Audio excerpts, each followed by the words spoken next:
Hello dear students, बहुत सारे बच्चों को इंतजार था कि सेंटर ऑफ मास कब पढ़ाओगे सर आप। तो आज सेंटर ऑफ मास के बारे में आपको हर डाउट क्लियर कर देंगे। Centre of mass of point object क्या होता है ना, पॉइंट ऑब्जेक्ट सिस्टम क्या होता है, centre of mass of extended object क्या होता है, और वो बहुत सारी चीजें, क्योंकि इस चैप्टर में ना शुरुआत होती है बच्चों कंसेप्ट की। तो इस मतलब एक नई फिजिक्स शुरू होती है, आप ये कह सकते हो। एलिमेंट्री इंटीग्रेशन करना, एलिमेंट लेना, उसका इंटीग्रेशन करना, ये एकदम बिल्कुल नई बात है आपके लिए। तो बहुत बड़ी क्लास है और बहुत समझ समझ के समझना है, ठीक है। और अभी जो मैं शुरुआत कर रहा हूं बच्चों, आज मैं आपको बताऊंगा सिस्टम का सेंटर ऑफ मास और एक्सटेंडेड ऑब्जेक्ट का। और बुक्स इसके लिए, इस लेक्चर के लिए आप जो अच्छी बुक्स हैं वो एनसीईआरटीज हैं, रश्मि हैलिडे है और एचसी वर्मा। आप इन बुक्स को पढ़ सकते हो, इस क्लास के बाद उनके क्वेश्चन सॉल्व कर सकते हो, ठीक है। और भी कोई बुक है आपके पास तो कोई फर्क नहीं पड़ता, कंसेप्ट क्लियर हो जाएगा।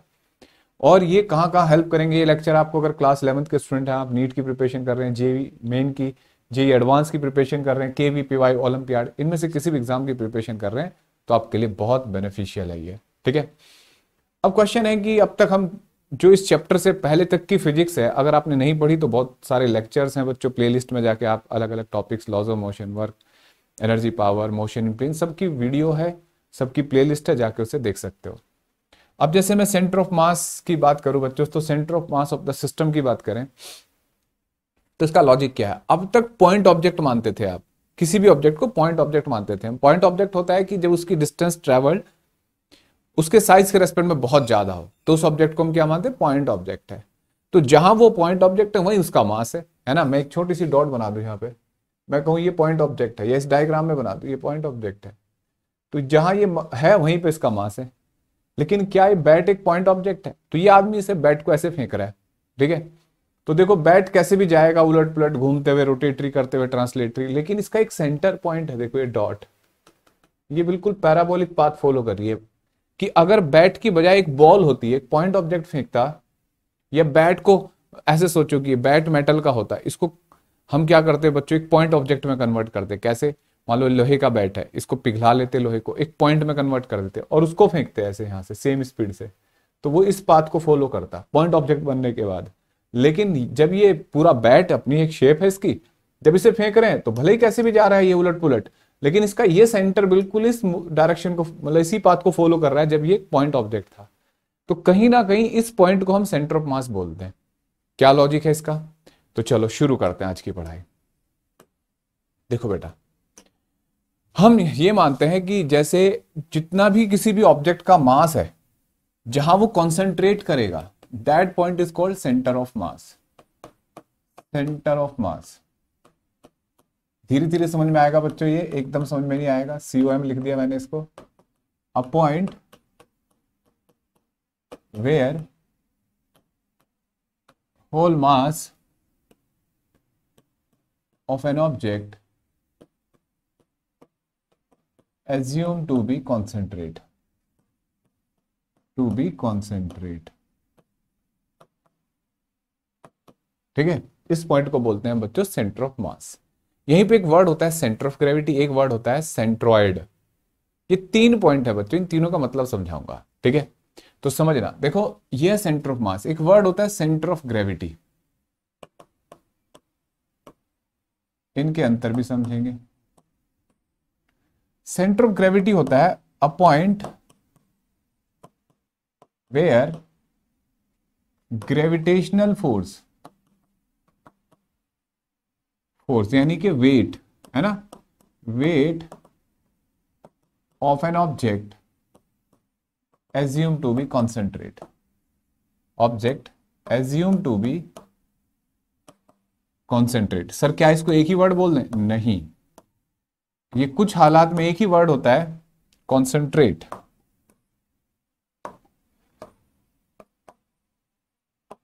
अब देखो एक वर्ड होता है बच्चों, ये सेंटर ऑफ मास हुआ, ये सेंटर ऑफ ग्रेविटी, तीसरा नाम होता है इसका, तीसरा इसका नाम नहीं, मतलब एक और पॉइंट होता है, इसको बोलते हैं सेंट्रॉइड। सेंट्रॉइड होता है बच्चों ज्योमेट्रिकल सेंटर, ठीक है, ये ज्योमेट्रिकल सेंटर कहला सकता है of the object, of the object, ठीक है। सर इसमें इन तीनों में अंतर क्या हुआ फिर? देखो बेटा, जैसे मेरे हाथ में ये एक ऐसे, ये एक लकड़ी का एक टुकड़ा है, ठीक है, मुझे इसका सेंटर ऑफ मास से मतलब है और इसके वेट से और सेंट्रोइड से। तो सेंट्रोइड हुआ ज्योमेट्रिकल सेंटर, तो अगर मैं इस वजह से कट कर दूं, मतलब डायगोनल बना के कट कर, तो ज्योमेट्रिकल सेंटर आ जाएगा, ठीक है, ये ज्योमेट्रिकल सेंटर होगा, ठीक है, अच्छी बात है। सेंटर ऑफ मास क्या होगा, ग्रेविटी, सेंटर ऑफ ग्रेविटी क्या होगा? सेंटर ऑफ मास होता है बेटा कि ऐसा एक पॉइंट, अगर हम जैसे ये पूरा ऑब्जेक्ट है, इसको एक पॉइंट मास में कन्वर्ट कर दो, और जो फोर्स मैं इस पे लगा रहा हूं वही फोर्स अगर उस पॉइंट पे लगाया जाए, ऑब्जेक्ट को पॉइंट में कन्वर्ट करके, तो जो ऑब्जेक्ट का एक्सेलेरेशन होगा वही इस पूरे ऑब्जेक्ट का एक्सेलेरेशन होगा। दोबारा समझाता हूं, मतलब अभी एक ऐसे सोचो कि मैं एक ऐसा पॉइंट ढूंढूं इस ऑब्जेक्ट पे कि अगर मैं उस पर फोर्स लगाऊं तो ऑब्जेक्ट प्योर ट्रांसलेटरी मोशन में चले। तो ट्रांसलेटरी मोशन होता है जब सब पॉइंट की वेलोसिटी सेम हो। तो जैसे मैंने यहां ऐसे एक फोर्स लगाया, तो देखो ये सीधा चल रहा है, तमीज से चल रहा है ना। लेकिन अगर मैं यही फोर्स यहां पे लगाऊं, देखो ऐसे, तो ऐसे घूम जाएगा, नहीं, ट्रांसलेटरी तो नहीं कर रहा है। तो यानी कि मैं एक पॉइंट ढूंढ रहा हूं जहां पे ये पॉइंट क्या हो जाएगा, ये बिल्कुल सीधा चल रहा है। तो दैट पॉइंट, जिस पॉइंट से गुजर रही है force, that is called centre of mass. Weight क्या होता है, जहां पे किसी भी ऑब्जेक्ट का, मतलब सेंटर ऑफ ग्रेविटी क्या होता है, जहां पे किसी भी ऑब्जेक्ट का वेट एक्ट करता है। फिलहाल ये सिमेट्रिकल ऑब्जेक्ट है, कैसे, एकदम रेक्टेंगुलर ब्लॉक है ना, स्मूथ है, देखो बिल्कुल ऐसे, मतलब थिकनेस भी यूनिफॉर्म है, मटेरियल भी सेम है। तो इसका centre of mass, centre of gravity, centroid तीनों एक जगह है, ठीक है। तो अब ये तीनों एक जगह है, लेकिन सेंटर ऑफ मास और सेंटर ऑफ ग्रेविटी और सेंट्रोइड क्या अलग अलग हो सकते हैं? हाँ बिल्कुल। जैसे पहला एग्जांपल, सेंटर ऑफ सेंट्रोइड और सेंटर ऑफ मास अलग अलग कैसे हो सकते हैं? जैसे मैं इस हिस्से को, आधे को पानी में डुबो दूं, ठीक है, तो ये हैवी हो जाएगा हिस्सा, और ये क्या हो जाएगा बच्चों, लाइट रह जाएगा। ज्योमेट्री तो इसकी ऐसी रहेगी। सेंट्रोइड तो तब भी इसका सेंटर पे ही रहेगा जहां डायगोनल कट कर रहे हैं, लेकिन इसका सेंटर ऑफ मास और सेंटर ऑफ ग्रेविटी अलग पॉइंट हो जाएंगे, ठीक है। तो सेंट्रोइड तो केवल ज्योमेट्रिकल सेंटर होता है, उसका डेंसिटी वेंसिटी से कोई लेना देना नहीं होता, समझ आया। लेकिन सेंटर ऑफ मास और सेंटर ऑफ ग्रेविटी का ऑब्जेक्ट की मटेरियल से, उसकी डेंसिटी से लेना देना होता है, ठीक है। अब मैं यहां इन दोनों में अंतर बताता हूं। पहले आपको शायद ये समझ में आ गया होगा, सेंट्रोइड ये तो ज्योमेट्रिकल सेंटर हुआ, इन दोनों में क्या रिलेशन और क्या डिफरेंस है? देखो बच्चों, सेंटर ऑफ ग्रेविटी केवल अर्थ तक के लिए बात है कि जब अर्थ का ग्रेविटेशन फोर्स एक्ट कर रहा हो, जैसे मुझे इसको बैलेंस करना है, ठीक है, तो मैंने इसको ऐसे बैलेंस कर दिया, ठीक है बेटा। तो ये वेट हमने बिल्कुल जहां फोर्स लगाया ना, फोर्स वहां लगाया जहां पे इसका वेट नीचे की तरफ काम कर रहा है, तो ये जो पॉइंट होगा वो सेंटर ऑफ ग्रेविटी होगा। अच्छी बात है। सर क्या वो सेंटर ऑफ मास भी होगा? अगर आप इस पे फोर्स ऐसे लगाते हो तो सीधा चलता है ये, तो क्या सेंटर ऑफ मास है? हाँ, मान लिया कि हाँ चलो ये भी सेंटर ऑफ मास है। तो फिलहाल सेंटर ऑफ ग्रेविटी और सेंटर ऑफ मास दोनों का मतलब निकल रहा है, लेकिन आप इसे इंटरस्टेलर स्पेस में लेके जाओ, इंटरस्टेलर स्पेस जहां ग्रेविटी नहीं होती, वहां लेके जाओ इसको। अब इस पे फोर्स लगाओ, अब इसको ऐसे बैलेंस करो तो बैलेंस हो जाएगा भाई, इसी पॉइंट पे जैसे हो रहा था। अब इस पे बैलेंस करो तो यहां भी हो जाएगा बैलेंस। क्यों? क्योंकि वहां कोई फोर्स ही नहीं है, वेट ही नहीं है। समझ आया भाई? ऐसे रखोगे इंटरस्टेलर स्पेस में, नीचे ग्रेविटी थोड़ी है, वहां तो ग्रेविटी होती ही नहीं है, तो ये ऐसे भी रह जाएगा, ना लगाओ तो भी ऐसे उड़ रहा होगा, है ना। तो इसका मतलब बैलेंसिंग पॉइंट कुछ रहा नहीं। तो वहां जो सेंटर ऑफ ग्रेविटी वर्ड है उसकी कोई वर्थ नहीं रही। सेंटर ऑफ ग्रेविटी कहां तक है? जब तक वेट लग रहा है ऑब्जेक्ट पे, है ना। सेंटर ऑफ मास की क्या वर्थ है वहां? अब मैं ऐसा पॉइंट ढूंढना चाहता हूं कि जिस पे फोर्स लगाऊं और ऑब्जेक्ट बिल्कुल ट्रांसलेटरी चले, तो वो पॉइंट कौन सा होगा? सेंटर ऑफ मास। तो जैसे अगर यहां पे वो लगभग सेंटर ऑफ मास है, मैंने ऐसे फोर्स लगाया तो ये वहां पे भी ऐसे सीधा चलेगा, है ना। ऐसे फोर्स लगाया तो सीधा नहीं चलेगा, ऐसे घूम जाएगा। तो जैसे मान लो ये कोई आपका स्पेस स्टेशन है, ठीक है, और ये है हमारा कौन बच्चों? सुपरमैन। तो सुपरमैन को इसे खींच के ले जाना है कहीं, बिल्कुल सीधा चलाना है इसको, तो कहां फोर्स लगाना होगा इसको? इसके सेंटर ऑफ मास पे, ठीक है। सेंटर ऑफ मास पे फोर्स लगाएगा तो बिल्कुल सीधा चलेगा ये। क्लियर है बच्चों? तो सेंटर ऑफ मास हमेशा रिलेटेड होगा मास से, इनर्शिया से, है ना। और सेंटर ऑफ ग्रेविटी केवल वर्ड क्या है? वेट से रिलेटेड है, कि वेट होगा तो ये वर्ड का मतलब है, नहीं तो नहीं, ठीक है। क्या ये दोनों एक जगह हो सकते हैं? हाँ, इस केस में थे ना, ये सेंटर ऑफ ग्रेविटी और सेंटर ऑफ मास एक ही थे, क्योंकि यहां इस पूरे ऑब्जेक्ट के ऊपर ग्रेविटेशनल फोर्स जी की जो वैल्यू होती है, स्मॉल जी, वो सेम था। तो सेंटर ऑफ ग्रेविटी और सेंटर ऑफ मास एक ही जगह है। लेकिन जैसे कुछ ऐसे ऑब्जेक्ट होंगे, जैसे हिमालय पर्वत पूरा, तो हाइट के साथ ना जी की वैल्यू बदलती है बच्चों, ठीक है, स्मॉल जी की वैल्यू। तो स्मॉल जी की वैल्यू बदल रही है, तो बॉटम पे हिमालय पर्वत के जी की वैल्यू ज्यादा होगी और टॉप पे कम होगी, तो पूरे ऑब्जेक्ट पे जी की वैल्यू कम होती जा रही है, मतलब वेरी करती जा रही है, बढ़ के फिर घटती जा रही है ना, हाई से लो की तरफ जा रही है। तो इस केस में हिमालय पर्वत का सेंटर ऑफ मास और सेंटर ऑफ ग्रेविटी अलग होगा। लेकिन क्या इस ऑब्जेक्ट का centre of mass centre of gravity एक है? हाँ। क्लियर है बच्चों? तो अभी बहुत सारी धीरे धीरे बातें आपको समझ में आएंगी, एकदम सारी बातें समझ में नहीं आ सकती। तो हम सेंटर ऑफ मास मान के चलते हैं कि ऐसा पॉइंट जो अभी हमारे लिए बैलेंसिंग पॉइंट कह सकते हैं उसको थोड़ी देर के लिए, और जहां सारा मास कॉन्सेंट्रेट करता है। ठीक है, इसकी कुछ प्रॉपर्टीज। ठीक है, देखो प्रॉपर्टीज ऑफ सेंटर ऑफ मास।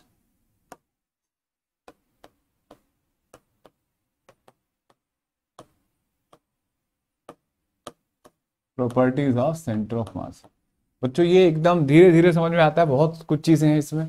तो इससे पहले की फिजिक्स आपको बहुत बढ़िया से आनी चाहिए, नहीं आती तो आप उसे देख लेंगे। ठीक है, properties of centre of mass. पहला, centre of mass of symmetrical object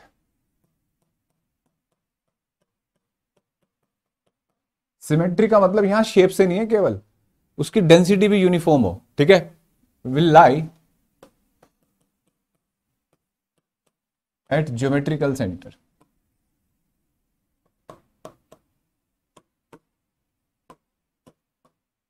ठीक है, ज्योमेट्रिकल सेंटर जैसे ये है, तो इसका सेंटर ऑफ मास बच्चों कहां लाई करेगा?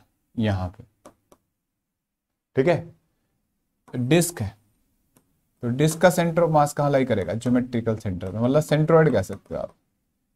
लेकिन कब? जब डेंसिटी सेम हो। अब जैसे मान लो ये आधे को, जैसे भी मैंने बोला बिस्किट है, इस आधे को तुमने चाय में डुबो दिया, तो क्या हो जाएगा भाई? ये इधर डेंस हो जाएगा, इधर लाइटर रहेगा।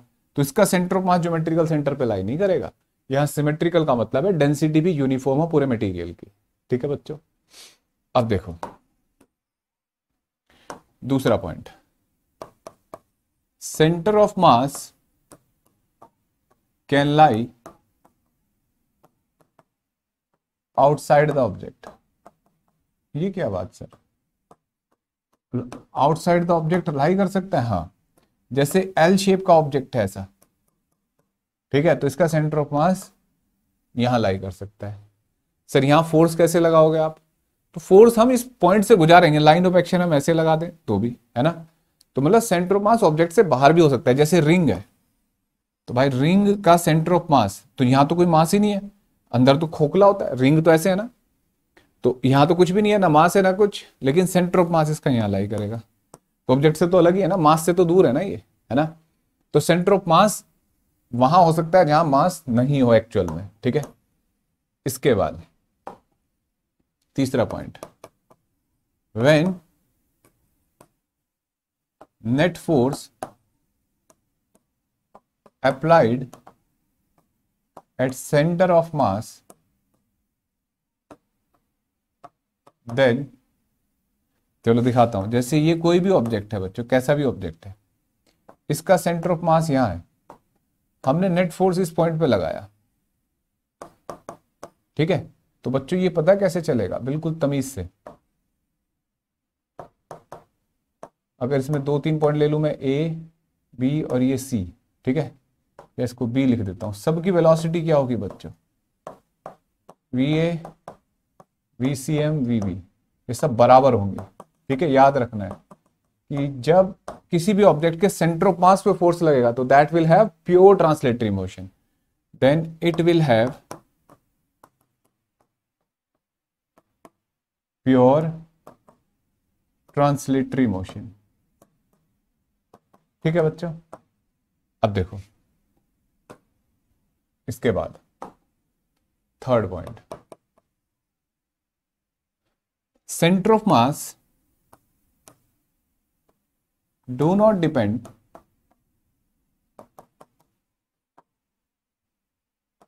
ऑन ओरिएंटेशन और कोऑर्डिनेट सिस्टम।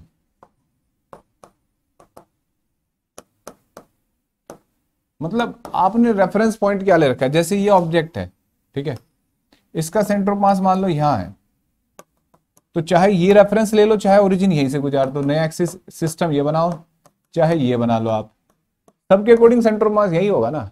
ठीक है, तो इन बातों पे डिपेंड नहीं करता है कि कोऑर्डिनेट सिस्टम कहाँ ले रखा है, क्या ले रखा है, सेंटर ऑफ मास ऑब्जेक्ट का फिक्स होता है बेटा, ठीक है। अच्छा, एक और जो बात बताई थी आपको, फोर्थ फिफ्थ पॉइंट जो भी है, centre of mass and centre of gravity will coincide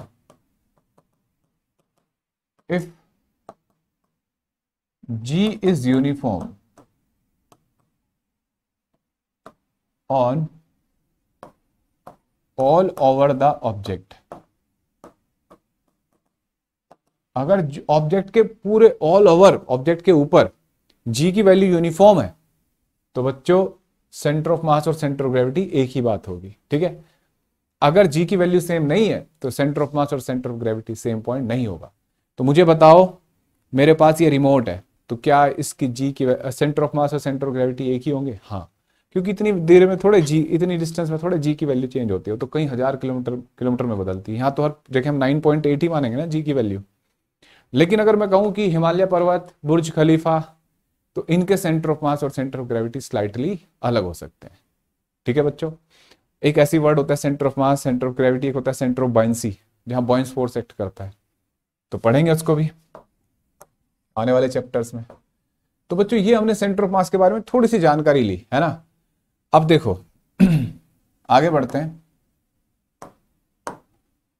centre of mass of point mass system,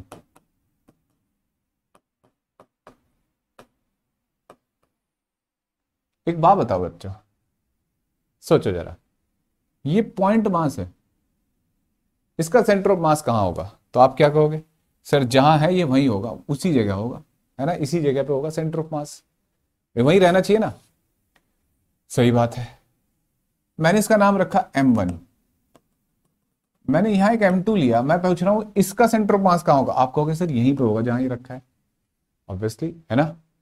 लेकिन इसका सेंटर, इस सिस्टम का सेंटर ऑफ मास कहां है एज्यूम करा जाए।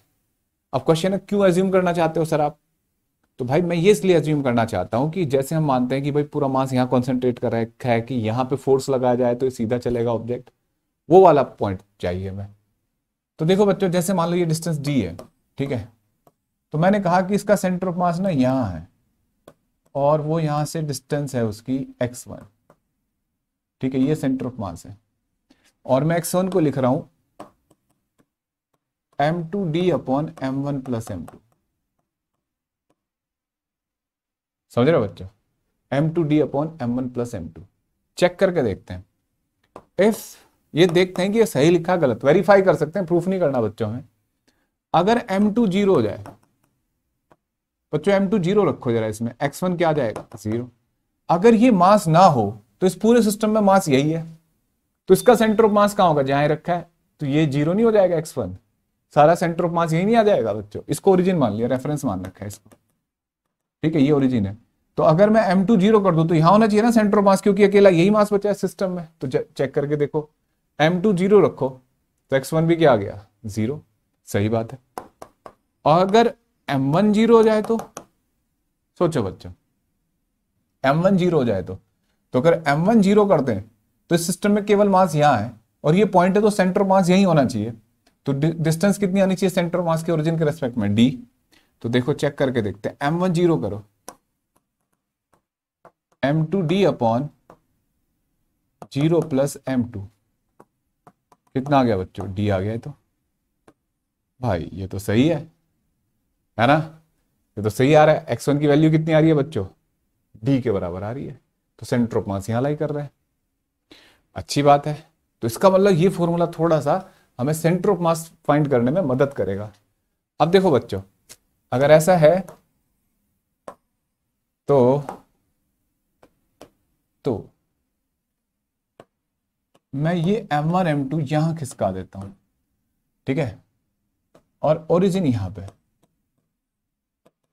और मैं कह रहा हूं कि x1 इसको रख लेते हैं, इसका कोऑर्डिनेट x2 ये, तो सेंटर ऑफ मास यहां कहीं होगा ना बच्चों,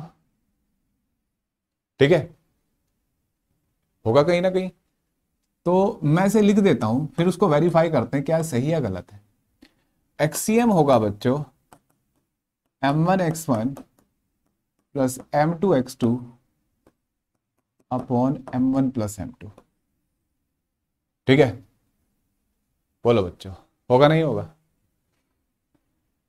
m1x1 plus m2x2 upon m1 plus m2, ऐसे लिख दिया मैंने। तो मुझे बताओ बेटा कि कि जो ये अगर मैं इसे टोटल मास ऐसे लिखा, इसको वेरीफाई करके देखते हैं। इफ m1 जीरो हो जाए, तो अगर m1 जीरो हो जाए तो सेंटर ऑफ मास क्या होना चाहिए बच्चों? यहां पे होना चाहिए ना, x2 के बराबर आना चाहिए, है ना?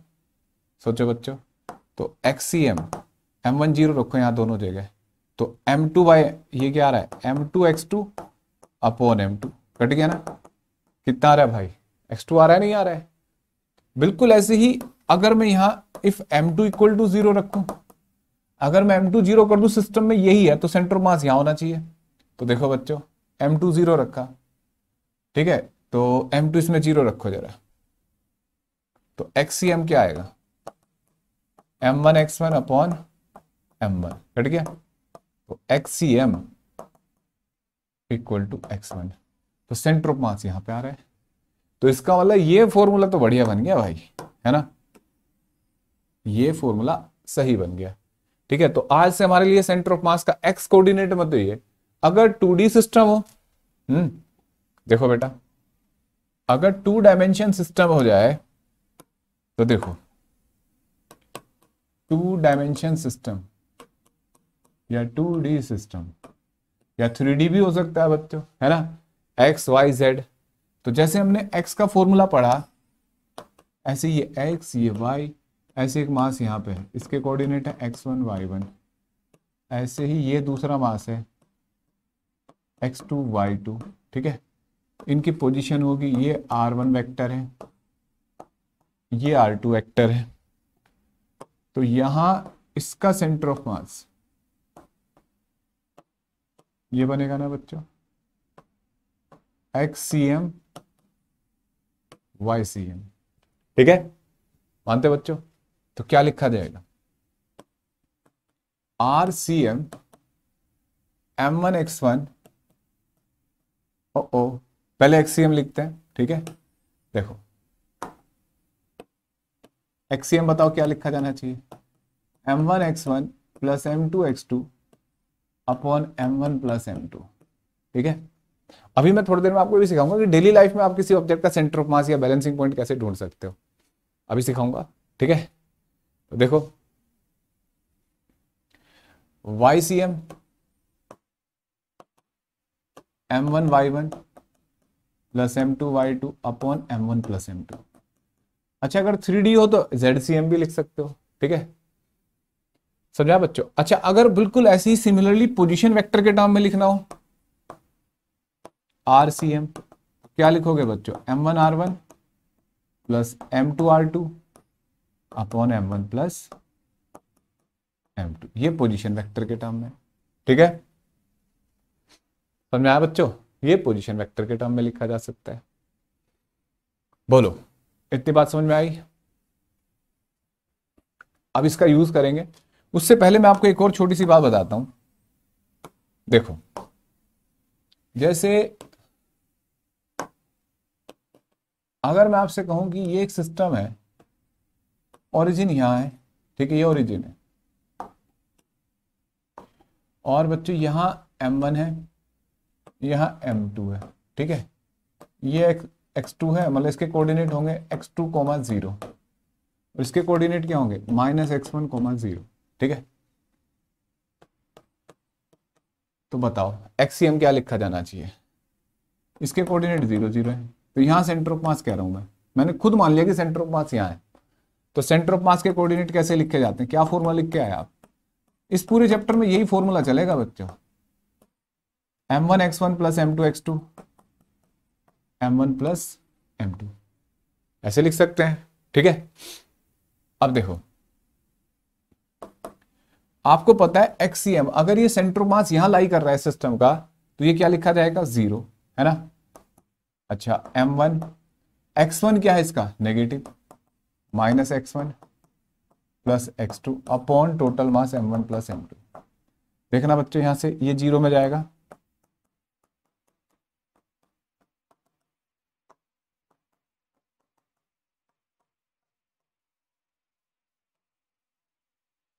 m1x1 equal to m2x2। ठीक है, ये क्या सीखने को मिला सर?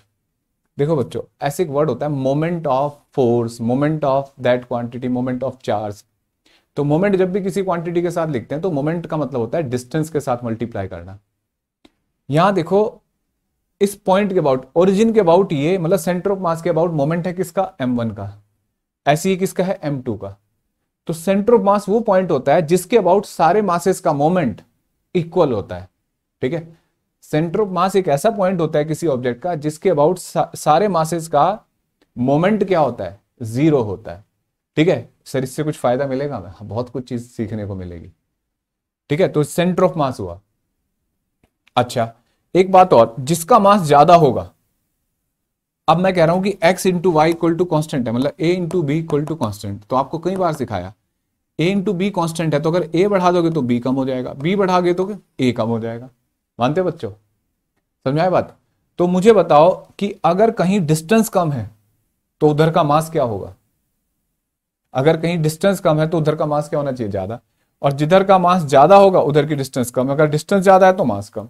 फॉर एग्जाम्पल, जैसे मैंने एक यहां पे ऐसी कोई शेप का ऑब्जेक्ट नहीं रखा, जैसे कौन है, ठीक है, ये सॉलिड कौन है, तो इसका सेंटर ऑफ मास लगभग यहां होता है। ठीक है, तो सोचो बच्चों, अगर मैं इसको ऐसे कट कर दूं, यहां से कट कर दिया, तो मैं आपसे पूछूंगा अपर पार्ट का मास ज्यादा हो गया लोअर पार्ट का? बताओ जरा। तो आपने देखा सेंटर ऑफ मास मैं कह रहा हूं कि यहां है, अब कैसे होगा वो मैं तो प्रूफ करके दिखाऊंगा। अभी यहां सोचो कि इस वाले पार्ट का, नीचे वाले पोर्शन का डिस्टेंस कम है ना? तो इसका मतलब इस वाले हिस्से का मास क्या होगा? ज्यादा। ठीक है, और इसकी डिस्टेंस ज्यादा है, ये ज्यादा दूर तक फैला हुआ है ना, तो इस वाले हिस्से का मास क्या होगा? कम। क्लियर है बच्चों? तो ये बातें आप समझ सकते हो। ठीक है, अब देखो आगे बढ़ते हैं। अब इस पर क्वेश्चन करते हैं। हमारे पास फॉर्मूला क्या है, पहले हम इसे देख लेते हैं कि फॉर्मूला क्या है हमारे पास। तो बच्चों, फॉर्मूला है हमारे पास जिसको हम यूज करेंगे, एक्सीएम m1x1 plus m2x2 upon m1 plus m2, similarly YCM है। ठीक है, तो अभी सबसे पहला काम है हमारा, अभी तो हम इसमें मोशन पढ़ेंगे, इसके बहुत सारी चीज डेली लाइफ की हम सीखेंगे, लेकिन अभी पहले आपको बेसिक कैलकुलेशन सीखने को मिल रही है कि भाई सेंटर ऑफ मास कैसे फाइंड किया जाता है।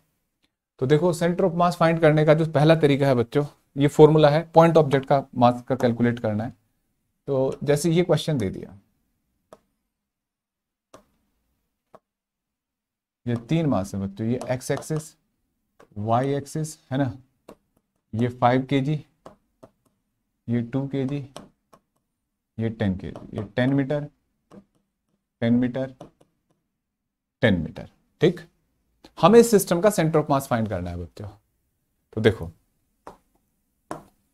सबसे पहले क्या करना है, आपको एक रेफरेंस लेना है। तो यहां रेफरेंस ले ही रखा है, अगर ना दे रखा हो तो खुद से सोचना होता है बच्चों। ठीक है, खुद से हमें रेफरेंस पॉइंट मानना होता है। तो देखो, रेफरेंस पॉइंट मानेंगे भाई, तो ये हुआ 0 0 और ये हुआ 2 0, सॉरी 10 0।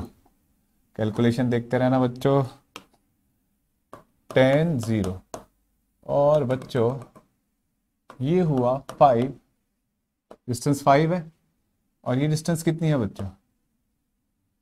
है इक्विलेटरल ट्रायंगल है ना, देखो 10 10 10, सर आपको कैसे पता लगा? इक्वल साइड है यार। तो ये डिस्टेंस कितनी होगी? ये होगी 10 sin 30। मानते बच्चों? 10 sin 60।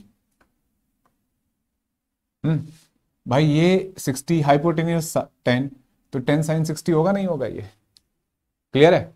तो अब देखो और समझो, हमने क्या काम किया बच्चों, पहले ये समझ में आ गया कोऑर्डिनेट कैसे डिसाइड हुए, ये डिस्टेंस आधी होती है। अब इसे 10 cos 60 भी लिख सकते हो इसको, तो x हो गया 5, 10 cos 60 भी 1/2 होता है, और ये y हो गई ये डिस्टेंस। तो सबके कोऑर्डिनेट पता कर लेने होते हैं। ठीक है, अब देखो बेटा, सबसे पहले एक्सीएम हमसे पूछा जा रहा है, फाइंड सेंटर ऑफ मास, ठीक है। Second, position of centre of mass. Third,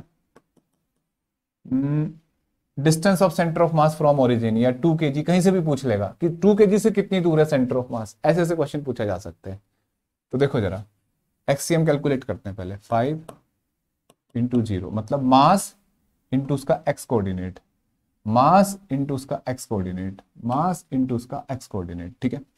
plus 2 into 10 plus 5 into 10, ठीक है, अपॉन 5 प्लस 2 प्लस 10, ये 0 हो गया। 20 प्लस 50, 10 दूनी 20 और 50 70, 70 बाय 5 और 2 7 और 10 17, ठीक है।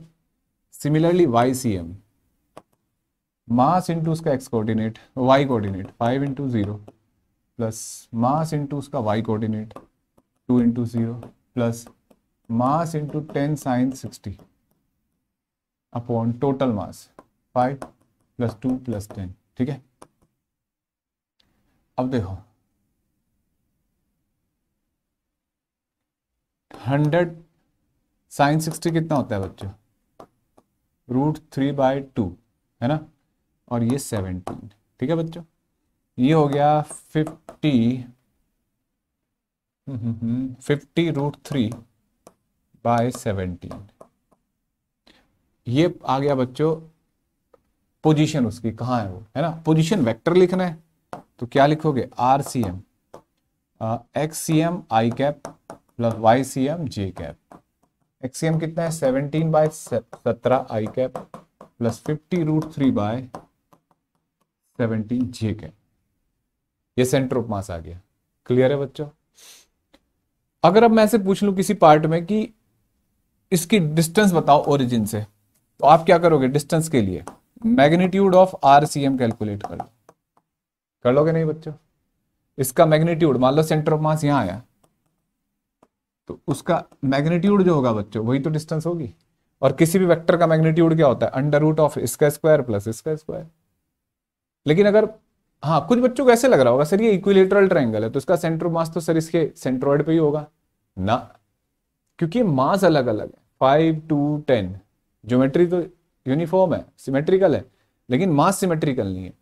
बताया था ना कि मास भी सिमेट्रिकल होने चाहिए। अगर मास सिमेट्रिकल है फिर क्या करें, तो भाई कैलकुलेट किया, हाँ अगर ये 5 होता है, ये 5, ये भी 5, 5 kg होते हैं तो पक्का सेंट्रोइड पे होता है इसका मास। ठीक है बेटा, समझ में आई बात। तो इस तरीके से हमने ये समझा। और अगर बिल्कुल ऐसे ही आपको जैसे सेंटर ऑफ मास जहां भी आ गया, मैं आपसे कहूं कि 2 kg से डिस्टेंस बताओ, ठीक है, तो सेंटर ऑफ मास के कोऑर्डिनेट होंगे XCM YCM और इसके कोऑर्डिनेट है 10,0। इन दो पॉइंट के बीच में डिस्टेंस बतानी है, तो कैसे बताओगे बच्चों, याद हो डिस्टेंस फॉर्मूला बचपन में सिखाया था। दो पॉइंट हो तो उनके बीच में डिस्टेंस फॉर्मूला कैसे लगता है, x2 माइनस x1 का whole square plus y2 minus y1 का होल स्क्वायर। तो ये x2 हो गया है ना, ये x1, ये y2, ये y1। इससे फर्क नहीं पड़ता कि कौन सा y1 कौन सा y2, इसे रखो, यहां से डिस्टेंस पता कर सकते हो, इससे भी पता कर सकते हो। ठीक है, इस तरीके से क्वेश्चन सॉल्व किया जा सकता है पॉइंट ऑब्जेक्ट के लिए। एक क्वेश्चन और करके दिखाता हूं मैं। जैसे ये क्वेश्चन है, ये x और ये y, ठीक है बच्चों। यहां एक ऐसे कुछ, ये 2 kg और 2 kg 5 kg 1 kg 3 kg, ठीक है बच्चों। ये 10 मीटर, ये 10 मीटर, ये 10 मीटर। तो एक रेक्टेंगल की तरह है ये, लेकिन इस क्वेश्चन में क्या करते हैं, यहां पे भी एक मास ले लिया। ठीक है, तो हमसे सेंटर ऑफ मास पूछ रहा है बच्चों, सिस्टम का कहां होगा। ठीक है, तो क्या करना है, सबसे पहले कोऑर्डिनेट डिसाइड करो। तो इसके कोऑर्डिनेट क्या होंगे, 10,0 है ना, इसके क्या होंगे -10,0, इसके कितने होंगे बच्चों 3 के, तो -10 और 10, इसके 10 और 10। ठीक है, तो देखो बेटा XCM, तो और इसके भी तो ओरिजिन पे भी तो है ना ये 0 0, तो 2 इंटू 0 प्लस 2 इंटू 10, देखो 2 into 0 plus 2 into 10 plus 5 into sine लेना है बेटा, ठीक है, 5 इंटू -10, 1 इंटू 10, ठीक है, और 3 इंटू -10 अपॉन टोटल मास। तो 5 प्लस 2 प्लस 2 प्लस 1 प्लस 3, ये 0 हो गया, ये हो गया 20, ये -50, ठीक है, प्लस 10 -30 अपॉन 5 और 2 7 और 2 9 और 1 10 और 3 13, ठीक है, ये हो जाएगा 30, ये कट गया, -50/13। कैलकुलेशन चेक कर लेना, बिल्कुल ऐसे ही YCM कैलकुलेट कर सकते हो, ठीक है। अब इस क्वेश्चन में थोड़ा मजेदार क्वेश्चन कैसे बन सकता है, जैसे मैं क्या करूं, देखो बेटा, ये मजेदार क्वेश्चन कैसे बनेगा, ये 2 kg कर दिया, ये 2 kg कर दिया, ये 2 kg कर दिया और ये भी 2 kg। अब पूछ रहा है सेंटर ऑफ मास कहाँ होगा, ठीक है, कौन सी जगह होगा, कौन सी लाइन पे होगा, पहले सोचे। तो आप इस 2 kg को भूल जाओ जरा, ये भी रखा है ना यहाँ, इसको भूल जाओ।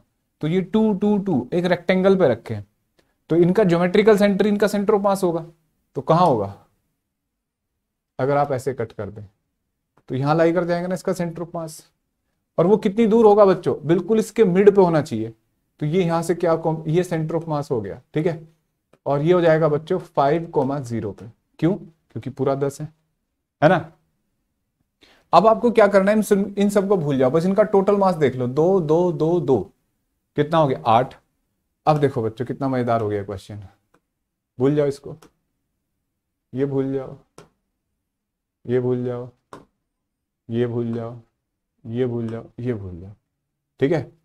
और देखो यहां कितना मास रखना है, 8 kg, ठीक है, और डिस्टेंस कितनी है, ये 5, ठीक। सेंटर ऑफ मास एक्स तो दोनों का, सॉरी 0,5 लिखेंगे ना इसको, ऐसे भी सोचा जा सकता है बच्चों, 0,5, ठीक है, सेंटर ऑफ मास। अब देखो यहां कहीं सेंटर ऑफ, मतलब ये किसका सेंटर ऑफ मास है, उस पूरे का जो रेक्टेंगल था, तो सिमेट्रिकल था तो उसको एक पॉइंट मान लिया, ये आ गया यहाँ पे, ये इधर से। अब सेंटर ऑफ मास ढूंढ लेंगे, ठीक है, तो YCM, तो 2 इंटू 0, 2 इंटू इसका y और इसका 8 इंटू 5 अपॉन 2 प्लस 8, ठीक है, तो ये हो गया 40/10, यानी कि 4 सेंटीमीटर। तो इस पूरे, वो जो पूरा क्वेश्चन था ये, इसका सेंटर ऑफ मास कहाँ है, यहां से 4 सेंटीमीटर। ये सिस्टम का सेंटर ऑफ मास है, ये किसका सेंटर ऑफ मास था, ऊपर वाला, उस रेक्टेंगल का, ठीक है, ये यहां आ गया 4 सेंटीमीटर दूर। कैलकुलेशन देख लेते हैं एक बार, 8 पंजे 40, 8 और 2 10, समझ में आया लॉजिक, है ना मजेदार तरीका। तो पूरे सिस्टम को एक पॉइंट माना जा सकता है जहां उसका सेंटर ऑफ मास है। तो जब भी आप कभी किसी सिस्टम का सेंटर ऑफ मास फाइंड करते हो, जैसे ये है पूरा, इसका सेंटर ऑफ मास यहां आ गया, तो अब अगर आपको कोई फोर्स लगाना है 10 न्यूटन, तो जो पूरे सिस्टम पे लगा रहे थे, अगर इस पे यहां लगा दोगे तो उतनी ही एक्सेलेरेशन से चलेगा, ये जितना ये पहले चल रहा था, ठीक है, सेम एक्सेलेरेशन से। क्लियर है, ये लॉजिक होता है सेंटर ऑफ मास का, ठीक। तो जैसे आपने रॉकेट बना दिया, ये ऐसे जा रहा है रॉकेट, और ये कहीं मूव कर रहा है, तो आप इसके मोशन का कंसीडर ना करके ना सेंटर ऑफ मास को कंसीडर करो, जहां पे वो कॉन्सेंट्रेट कर रहा है, उसको समझेंगे हम, इसकी पूरी शेप से हमें कोई मतलब नहीं है, ठीक है। तो ये पॉइंट ऑब्जेक्ट का सेंटर ऑफ मास है। अगर ऑब्जेक्ट एक्सटेंडेड हो जाए, एक्सटेंडेड मास का सेंटर ऑफ मास फाइंड करना है। एक्सटेंडेड मासेस कैसे, जैसे ये प्लेट है, ठीक है, और ये मेरे पास ये एक ऑब्जेक्ट है, ऐसे कॉइन है ना, रिंग, डिस्क, इन सब के सेंटर ऑफ मास फाइंड करने हो तो कैसे कैलकुलेट करते हैं। तो देखो बच्चों, बढ़ाते हैं आगे आज की क्लास को। देखो यहां में कंसेप्ट समझना होगा बच्चों, जिसको बोलते हैं मास डेंसिटी। भाई ऑब्जेक्ट को ना 4 तरीके से आप डिफाइन कर सकते हो आज तक जो हमने पढ़ा। जैसे एक पॉइंट ऑब्जेक्ट है, पॉइंट ऑब्जेक्ट में क्या होता है बच्चों, मास एक पॉइंट पे कॉन्सेंट्रेट होता है ना, तो उसको साइड कर देते हैं। भाई पॉइंट ऑब्जेक्ट तो हम पढ़ते आ रहे हैं। अब 3 तरीके का ऑब्जेक्ट हो सकता है, एक तो लीनियर वायर की फॉर्म में, ठीक है, पतला वायर ऐसे। दूसरा प्लेट की फॉर्म में, जैसे कोई प्लेट है, उसका एरिया ए है ना, जैसे ये ही। अगर मैं कहूं ये थिन प्लेट है, तो ये 2 डायमेंशन ऑब्जेक्ट हुआ। तीसरा होता है वॉल्यूमिक ऑब्जेक्ट, जैसे ये कप है, ठीक है, अगर ये सॉलिड हो ऐसे तो ये वॉल्यूमिक ऑब्जेक्ट है, पूरा मास वॉल्यूम में फैला हुआ है।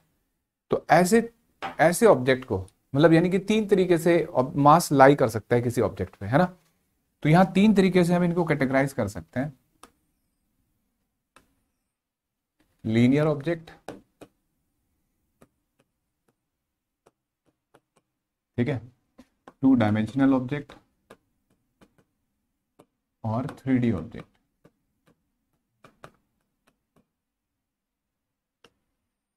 तो बिल्कुल अगर ऑब्जेक्ट तीन तरीके के हैं तो डेंसिटी जो होती है वो भी तीन तरीके की हो जाएगी बच्चों। तो थ्री टाइप्स की हमारी डेंसिटी होती है। जैसे पहली है लीनियर मास डेंसिटी, लेमडा से इसे रिप्रेजेंट करते हैं जनरली। क्या होता है, जैसे मान लो ये वायर है, एक थिन वायर है, ठीक है, हम ये मान के चल रहे हैं कि सारा मास कहाँ लाई कर रहा है, लेंथ पे। ऐसे लेंथ एल का ये वायर है, ठीक है, और जिस पे मास लाई कर रहा है वो क्या है, टोटल इसका एम। तो मैं आपसे पूछूं कि यार पूरा मास वायर लेंथ पे लाई कर रहा है, लीनियर मास डेंसिटी है, यूनिट लेंथ पे लाई करने वाला मास, it is mass per unit length,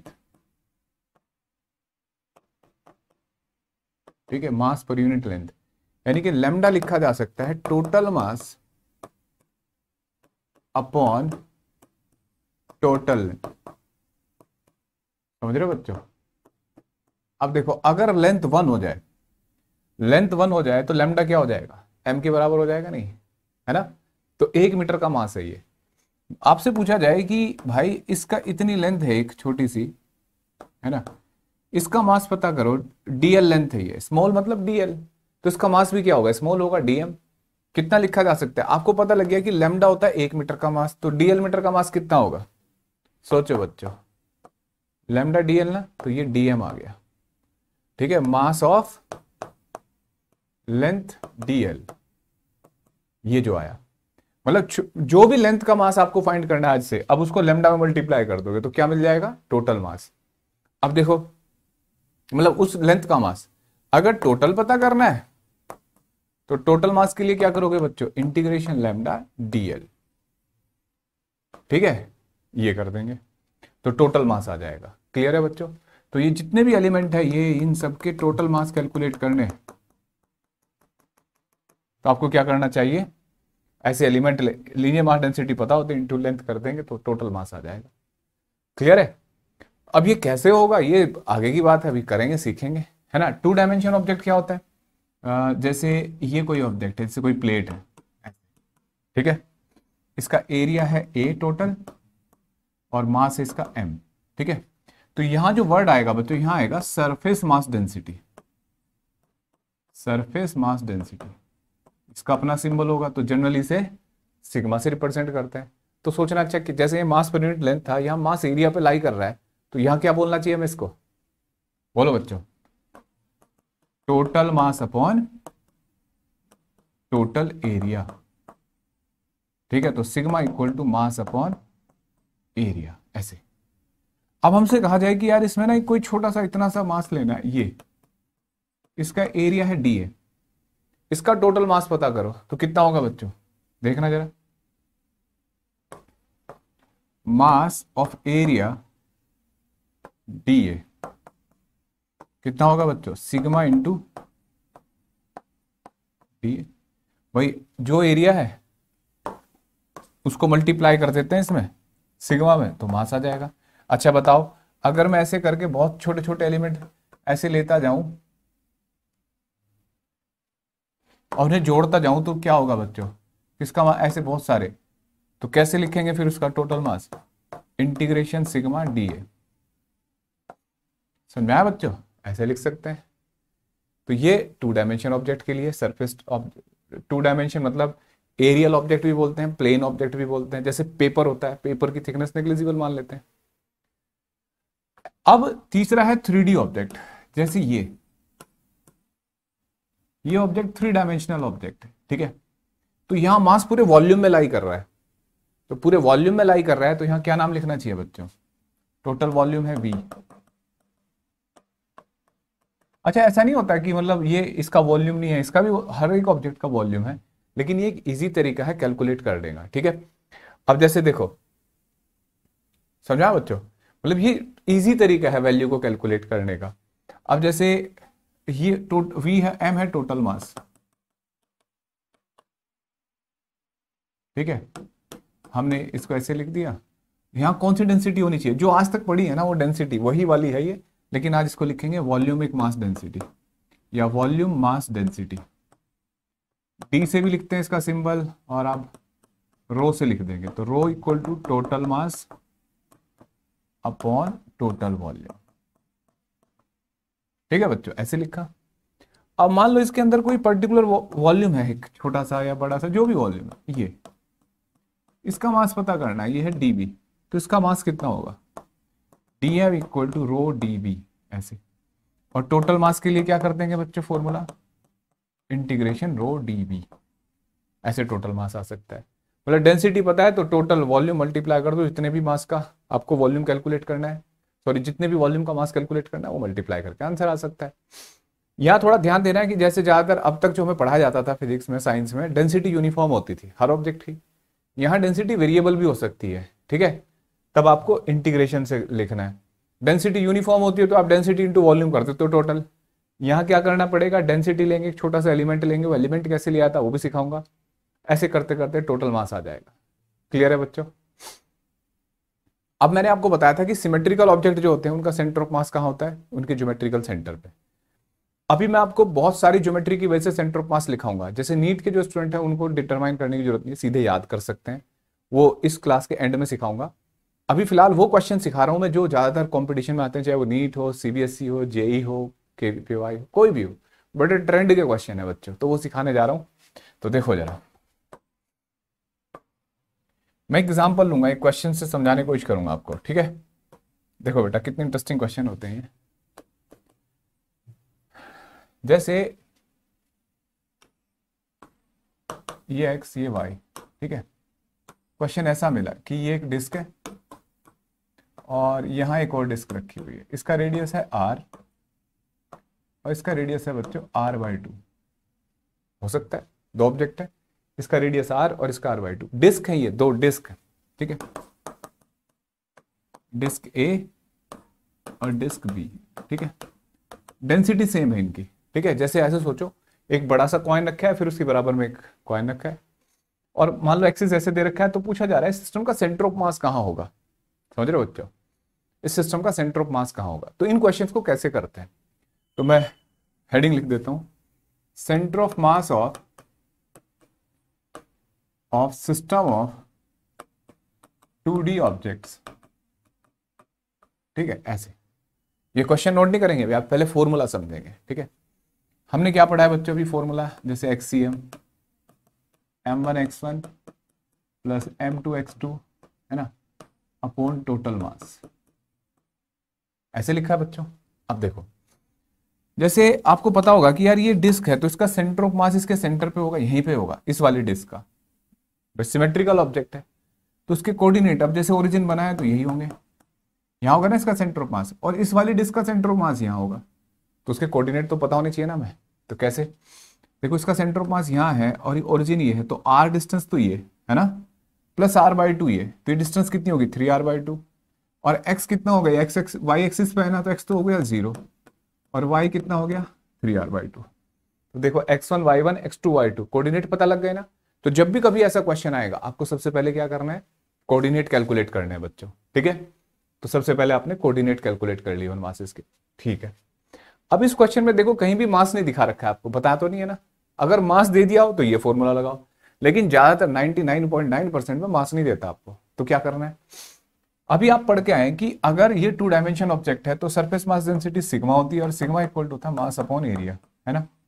हम कह रहे हैं यूनिफॉर्म डेंसिटी है, तो सिग्मा की जगह क्या लिख सकते हो भाई, मास की जगह सरफेस मास डेंसिटी इंटू पहले ऑब्जेक्ट का area x1 plus m2 sigma into a2 into x2 upon sigma a1 sigma a2, ठीक है।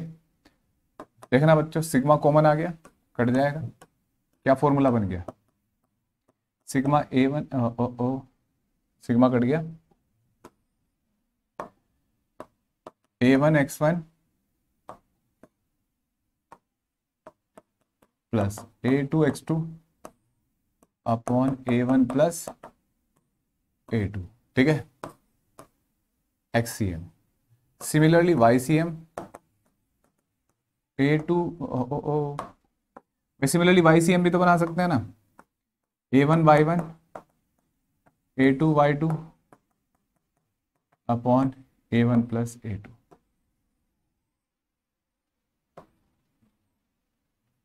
समझ में आया बच्चों? XCM YCM क्लियर है ये? बोलो। अब सर ये तो क्लियर है, लेकिन इसका आंसर क्या होगा सर, ये बताओ, ठीक है। चलो बच्चों इसको सॉल्व करते हैं इस वाले क्वेश्चन को। फॉर्मूला ये है, एक बात कॉमन सेंस है कि जब सेंटर ऑफ मास इस लाइन पे लाई कर रहा है, मतलब देखो इसका भी सेंटर ऑफ मास इस पे भी, तो इसका XCM 0 होगा। तो जब भी कोई सिस्टम किसी एक्सिस के सिमेट्रिकल होगा, किसी एक्सिस के अबाउट सिमेट्रिकल होगा, तो उसका सेंटर ऑफ मास उसी लाइन पे लाई करेगा, ठीक है। तो यानी कि दूसरा कोऑर्डिनेट 0 हो जाएगा। तो इसके अबाउट सिमेट्रिकल है, आप देख भी लो, x1 0 है यहाँ पे भी और यहाँ पे भी 0, तो x2 0 आएगा, तो XCM 0 इस क्वेश्चन का, ठीक है। तो YCM क्या होगा, तो देखो ये फॉर्मूला लगेगा बच्चों, एरिया इसका पाई आर स्क्वायर है ना, और बच्चों पाई आर स्क्वायर, और y कितना हो गया 0, प्लस इसका एरिया कितना हो जाएगा पाई r/2 का square into 3r/2 upon pi r square plus r/2 का होल स्क्वायर, ऐसे लिख सकते हैं। तो देखो कितना आ जाएगा भाई, ये pi r square by 4 3r/2, pi r square common ले लो यहाँ से, 1 + 1/4, तो पाई से पाई उड़ गया, आर स्क्वायर से आर स्क्वायर, और ये हो जाएगा 3r/5, ठीक है। समझ में आया बच्चों? इस तरीके से लिखा जा सकता है। बोलो, तो ये YCM आ गया, ठीक है। हमने XCM भी कैलकुलेट कर लिया और YCM भी कैलकुलेट कर लिया। किसी को डाउट यहां तक? बोलो। अब इसी क्वेश्चन को बदल देते हैं, देखो थोड़ा डिजाइन बदलते हैं इसमें, है ना। जैसे देखो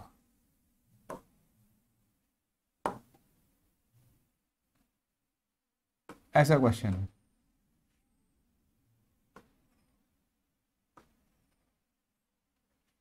ठीक है बेटा, ये x ये y, ठीक है।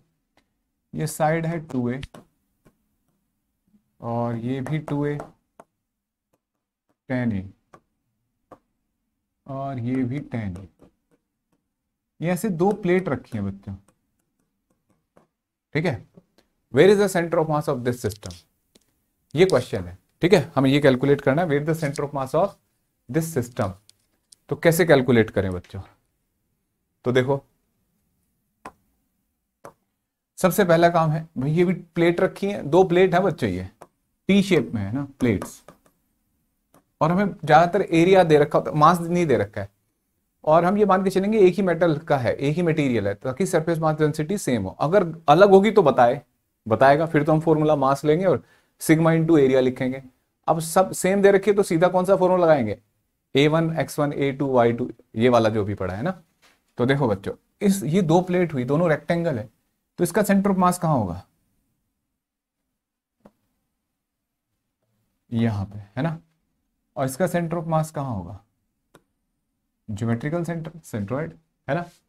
अब देखो ये ओरिजिन है हमारे पास,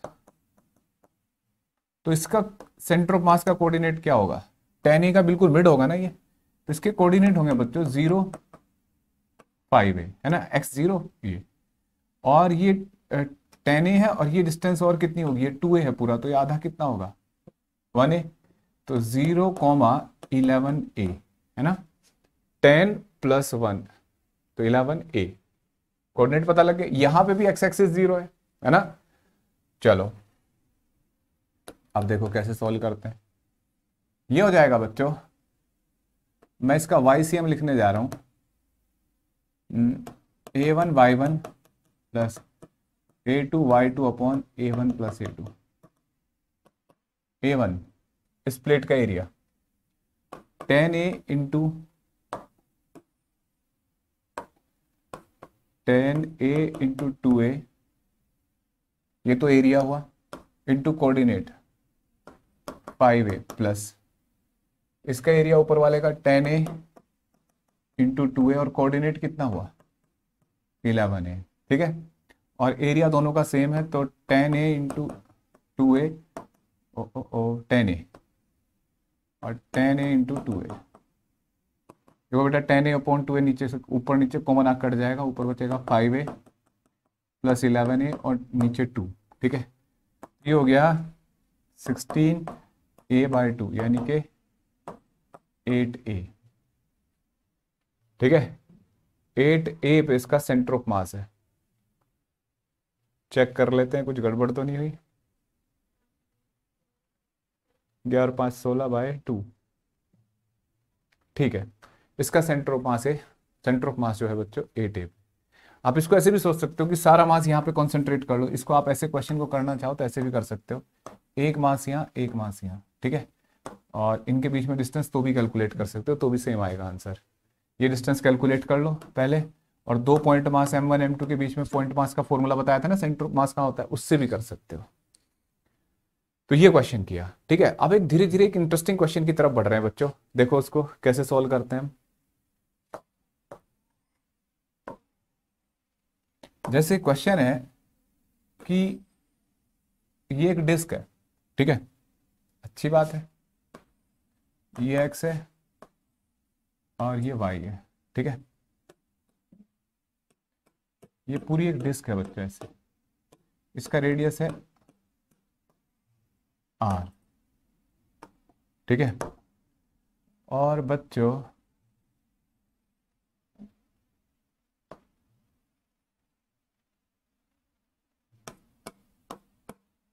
ये दूसरी डिस्क है, इसका रेडियस है R/2। ए और बी दो डिस्क हैं, ये ध्यान रखना बच्चों, ठीक है। अब इसमें हमें सिस्टम का सेंटर ऑफ मास पता करना है, कैसे फाइंड करें। तो देखो बेटा, सबसे पहले सोचो ये दो ऑब्जेक्ट की तरह होंगे। पूरी ये डिस्क है जो बड़ी डिस्क है, ठीक है, दोनों डिस्क हैं, ध्यान रखना।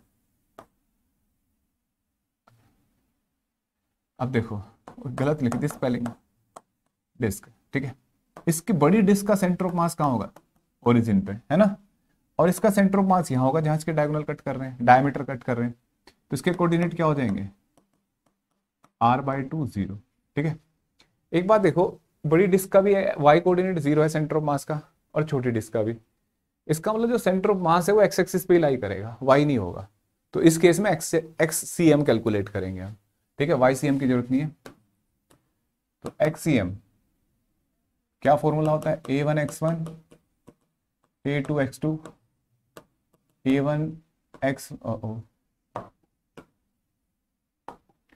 A1 प्लस A2, ठीक है। देखो बेटा A1 कितना होगा, पूरी डिस्क का एरिया πr², ठीक है, इंटू 0 प्लस πr/2 का whole square into coordinate R/2 upon πr² plus πr/2 का होल स्क्वायर, ठीक है। देखो πr² ऊपर से कट जाएगा, 1/4 इंटू R/2, 1 + 1/4, ठीक है। क्या आएगा R/2 इंटू 5, R/10 आंसर आ गया। देख सकते हो कैसे, 5 कॉमन आएगा, 5 + 1 4 + 1 5, और 4 से 4 कट जाएगा, 5 इंटू 2 R/10, ये आंसर आ गया, ठीक है। तो ये डिस्क को हमने एक दूसरा ऑब्जेक्ट माना और बिल्कुल ऐसे फॉर्मूला लग दिया। अब एक मजेदार क्वेश्चन करने जा रहे हैं बच्चों, सोचो क्या। पहले ये इसका फोटो ले लो आप, आपको समझ में आना चाहिए कि कैसे हुआ है क्वेश्चन, ठीक है। अच्छा, अगर बिल्कुल एक डिस्क यहां रख देते हम सिमेट्रिकली ऐसे, ओ अगर हम यहां एक डिस्क रख देते ऐसे सिमेट्रिकली बिल्कुल ऐसी, तो सेंटर मास फिर ओरिजिन पे रह जाता है ना, क्योंकि सिमेट्रिकल रखे हैं तो पूरे सिस्टम का सेंटर ऑफ मास ओरिजिन पे ही आ जाता है ना। तो जब भी कोई कैविटी या कुछ भी सिस्टम सिमेट्रिकल हो, है ना, चाहे कितनी ऑब्जेक्ट से मिलकर बना है, तो centre of mass geometrical centre पे लाई करेगा। अब देखो बच्चों, अब मैं एक मजेदार क्वेश्चन पूछने जा रहा हूं आपसे। क्या है मजेदार क्वेश्चन? जैसे ये एक डिस्क है, ठीक है, ये एक्स और ये वाई, ठीक। इस डिस्क में से ना बच्चों हमने क्या काम किया, हमने इतना पार्ट रिमूव कर दिया,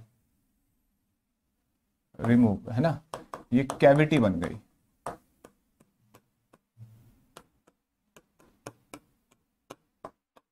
ऐसे, ठीक है, और इसके कोऑर्डिनेट है 0,0।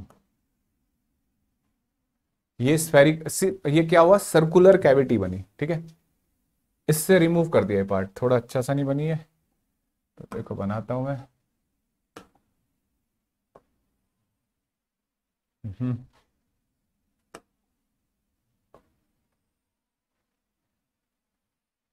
ठीक है, मान लो कि ये सिमेट्रिकल है, ठीक है। अब इसको सॉल्व करना है, तो बच्चे इसको कैसे सॉल्व करें? तो ये एक नई चीज है आपके लिए, जो आप पहली बार इस चैप्टर में पढ़ रहे हो, पूरी 11th में फर्स्ट टाइम आप ये चीज देख रहे हो। इसको बोलते हैं बच्चों सुपरपोजिशन कंसेप्ट। बहुत ध्यान से सीखना है इसको। देखो क्या है ये, इस केस में क्या करना है बच्चों, जो पार्ट कट किया है उसको थोड़ी देर के लिए एक ऑब्जेक्ट मान लेते हैं हम, ठीक है। मतलब हम इस सिस्टम को मानते हैं कि एक बड़ा सिस्टम ऐसे और एक छोटी कैविटी के बराबर का ऑब्जेक्ट, जैसे इसका रेडियस r, ठीक है, और इसका रेडियस कितना है r/2। इन दो का सुपरपोजिशन मानते हैं, इसको यहां रख देते हैं, ठीक है। जैसे भी पिछला क्वेश्चन क्या था, डिस्क के ऊपर ऐसे सिक्का रखा हुआ था ना, अब की बार क्या कर दिया, यहां देखो, अब समझना क्वेश्चन।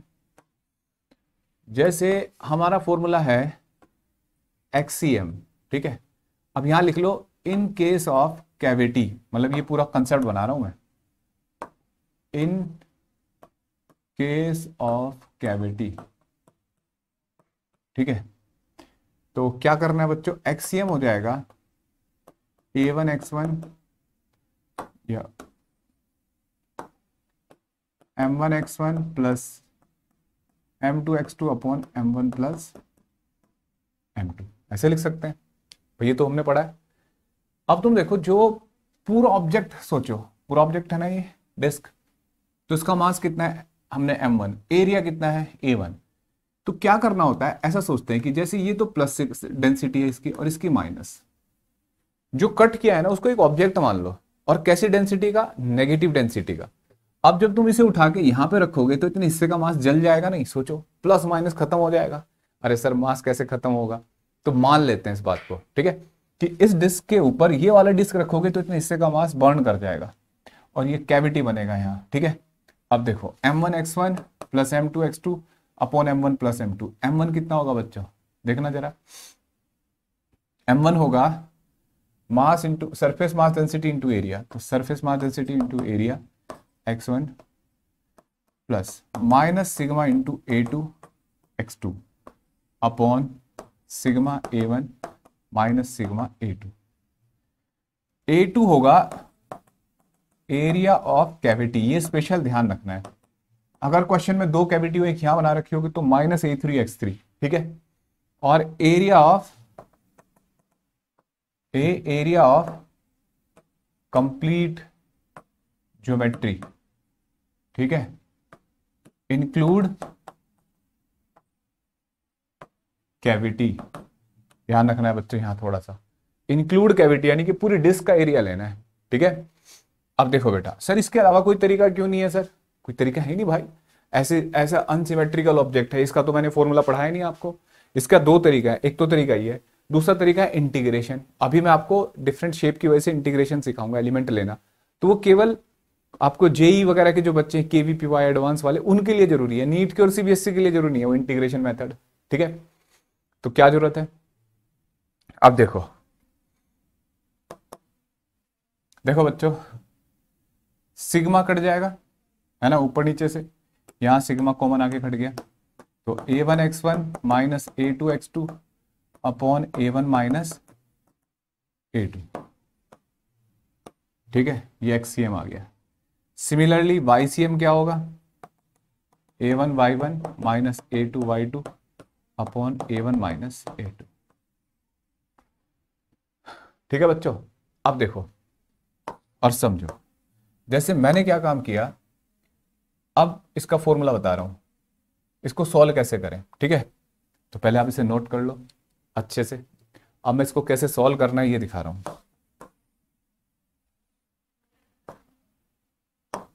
क्या करो बच्चों कि इसके कोऑर्डिनेट बनाओ 0 0। इसके कोऑर्डिनेट क्या होंगे भाई, इसका रेडियस r है तो इसका कितना होगा r/2। ये एनसीईआरटी में भी है क्वेश्चन बच्चों, r/2 0 है ना। तो यहाँ YCM कैलकुलेट करने से फायदा नहीं, XCM कैलकुलेट करते हैं। तो XCM क्या होगा, देखो फॉर्मूला, पूरी ऑब्जेक्ट का area pi r square into x coordinate minus pi r/2 का whole square into x coordinate upon pi r square minus pi r/2 का होल स्क्वायर। ऐसे लिखेंगे ना बच्चों, सोचो। अब देखो माइनस r/2 इंटू 1/4, पाई r स्क्वायर कॉमन ले लेते हैं ऊपर नीचे, 1 माइनस 1/4। ठीक है, देखो बच्चों ये हो जाएगा माइनस 1/4 इंटू 2 और 3/4, 4 से 4 कट गया, माइनस r/6 आ गया। ठीक है, तो इसका आंसर कितना हो गया, माइनस r/6। इस तरीके से आपको क्वेश्चन सोल्व करने, अगर कैविटी आ जाए तो। जैसे जरूरी की कैविटी यहीं पे हो, ऐसे भी आ जाए, एक कैविटी यहाँ दे रखी हो, ठीक है, उसके कोऑर्डिनेट, उसका सेंटर ऑफ मास तो यही होगा ना। अगर कैविटी को भी तो ऑब्जेक्ट मानेंगे, यहाँ होगा, उसके कोऑर्डिनेट देख लो ज्योमेट्री के हिसाब से, और माइनस A3 R3 कर दो, मतलब जो भी उसका सेंटर ऑफ मास है। समझ में आ गया। अच्छा, ये नेगेटिव क्यों आया सेंटर ऑफ मास, तो देखो इधर ये होलो है ना, तो सेंटर ऑफ मास मिड से थोड़ा इधर होना चाहिए ना, क्योंकि इधर ज्यादा मास है। बताया था ना कि सेंटर ऑफ मास नजदीक होता है, डिस्टेंस सेंटर ऑफ मास की उधर ज्यादा होती है जिधर मास कम है। ठीक है, तो ये इसके सेंटर ऑफ मास से दूर होगा, इधर होगा कहीं। ठीक है, हैवी मास की तरफ होता है सेंटर ऑफ मास। अब सोचो बच्चों, अगर ये तो बोलने की बात थी, मैंने बोला ये डिस्क है ना। अगर मैं इसे बोल दूं कि ये स्फेयर है, स्फेयर में स्फेरिकल कैविटी निकाली गई है, फिर क्या करोगे। तो स्फेयर क्या होता है, स्फेयर का वॉल्यूम 4/3 r³। तो जब स्फेयर होगा तो कौन सी डेंसिटी लेंगे हम, बोलो बच्चों, वॉल्यूम मास डेंसिटी ना। तो अब मैं आपको एक फॉर्मूला बना के देता हूं डायरेक्ट। अब देखो बच्चों, in case of 3D object, ठीक है, जैसे स्फेयर, क्यूब, ऐसे, तो XCM हमने लिखा m1x1 plus m2x2 upon m1 plus m2। तो क्या लिख सकते हैं बच्चों हम मास उस केस में, रो इंटू वॉल्यूम, है ना। m2 क्या लिखेंगे, रो इंटू वॉल्यूम, तो क्या बनेगा XCM, रो v1x1 प्लस रो v2x2 upon rho v1 plus रो v2। देखना क्या आया, v1x1 v2x2 upon v1 plus v2। Similarly YCM v1y1 v2y2 upon v1 plus v2। और अगर इसमें कैविटी हो, इन केस ऑफ कैविटी, तो क्या हो जाएगा बच्चों, जैसे यहां माइनस आ गया था ना, तो XCM क्या हो जाएगा, v1x1 minus v2x2 upon v1 minus v2। Similarly YCM कितना हो जाएगा, v1y1 minus v2y2 upon v1 minus v2। और 2D ऑब्जेक्ट में ये क्या था, XCM a1y1 plus a2y2 upon a1 plus a2। और अगर कैविटी हो जाती है XCM क्या बन जाता है, अपॉन a1 माइनस a2। देखना सेम है ना बच्चों बात। तो बड़ा इजी सा फॉर्मूला बन गया, 3D में भी ये क्वेश्चन बन चुका। ठीक है, क्लियर है बच्चों।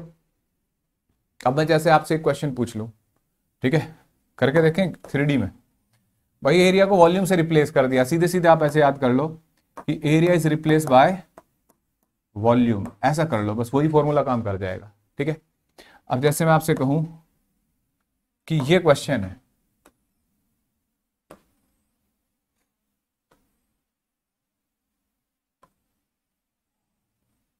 ऐसे, ठीक है। ये क्यूब है और ये स्फेयर है, ठीक है बच्चों। एक मिनट, थोड़ा सा इसमें समझना होगा। ऐसे, अब जैसे कुछ किताबों में ऐसा स्क्वायर प्लेट दे रखा होगा डिस्क में, यहाँ क्यूब बता रहा हूं आपको, और कहा कि जो एक्स एक्सिस है वो इनके सेंटर को जोड़ने वाली लाइन से पास हो रहा है। तो इमेजिन करो सेंटर से को जोड़ने वाली लाइन से पास हो रहा है, तो ये कुछ ऐसे होगा बच्चों, जैसे क्यूब ऐसे रखा हुआ है ना, और उसके सामने स्फेयर रखा हुआ है ऐसे, ठीक है। तो यहां से लाइन पास हो रही होगी, जैसे मैं इसका वायर जोड़ दूं तो आपको लाइन समझ में आ जाएगी कैसे पास हो रही होगी। भाई कैसे जुड़ेगा ये, हाँ ऐसे, ऐसे क्यूब है ना ये, तो ऐसे लाइन होगी जो सेंटर से पास हो रही होगी, देखो इधर, है ना। तो उसको एक्स एक्सिस बोला है। तो हम इमेजिन कर सकते हैं भाई कि ये एक्स हुआ, ये वाई, ठीक है। तो क्यूब का सेंटर ओरिजिन हुआ और स्फेयर का सेंटर यहां हुआ, और ये बोल रखा है डायमेंशन कुछ इस तरीके से दे रखे हैं, ये आर और ये आर, मतलब क्यूब की साइड 2r है, ठीक है। और यहाँ डेंसिटी बोला सेम है, कई बार बोलता नहीं है, आपको मानना पड़ता है, ठीक है। तो इसका सेंटर ऑफ मास बताना है, तो बिल्कुल सीधा सा, एक तो वाई सी एम तो जीरो होगा क्योंकि ये एक्स एक्सिस के सिमेट्रिकल है, ठीक है बच्चों। ये मतलब स्क्वायर प्लेट नहीं है, जैसे पता नहीं एचसी वर्मा में शायद स्क्वायर प्लेट और डिस्क रखी है, वो अलग क्वेश्चन हुआ, उसे एरिया से सॉल्व करना है। ये कौन सा क्वेश्चन है, 3D का, ये क्यूब बनाया मैंने और ये स्फेयर, तो थोड़ा सा अंतर आ जाएगा, ये 0 0, और इसके कोऑर्डिनेट ये आर, ये आर, कितना हो जाएगा 2r0, ठीक है। अब हमें सेंटर ऑफ मास पता करना है, एक्सीएम। क्या फॉर्मूला लगाएंगे बच्चों, v1x1 plus v2x2 upon v1 minus v2, O plus cavity थोड़ा ही यहाँ पे, ठीक है। तो क्यूब का वॉल्यूम क्या होता है बच्चों, साइड का क्यूब, है ना, तो 2r क्यूब इंटू उसका x कोऑर्डिनेट, प्लस स्फेयर का वॉल्यूम क्या होता है बच्चों, 4/3 पाई r cube into x coordinate upon total volume, 2r का क्यूब प्लस v2 4/3 पाई r क्यूब, ठीक है बच्चों। ये कोऑर्डिनेट समझ में आ गया, ये ओरिजिन हुआ, तो ये r है, ये r है, तो इसलिए 2r है। बोलो बच्चों, इतनी बात समझ में आई, क्लियर है ना। अब देखो आगे बढ़ते हैं,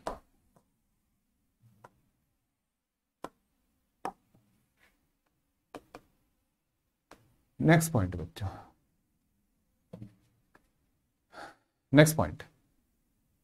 तो ये सारी जो मैंने पढ़ाया आपको, ये सेंटर ऑफ मास फाइंड करना सिखाया, आपके दो चीजों का काम पूरा हो गया, सीबीएसई लेवल क्लास 11th, आप 11वीं क्लास के एग्जाम के हिसाब से, और बच्चों आपका ये दूसरे जो एग्जाम है नीट वगैरह जैसे हल्के एग्जाम है उसके हिसाब से पूरा हो गया। लेकिन जेई मेंस और केवीपीवाई ओलंपियाड एडवांस के लिए अब काम शुरू होता है।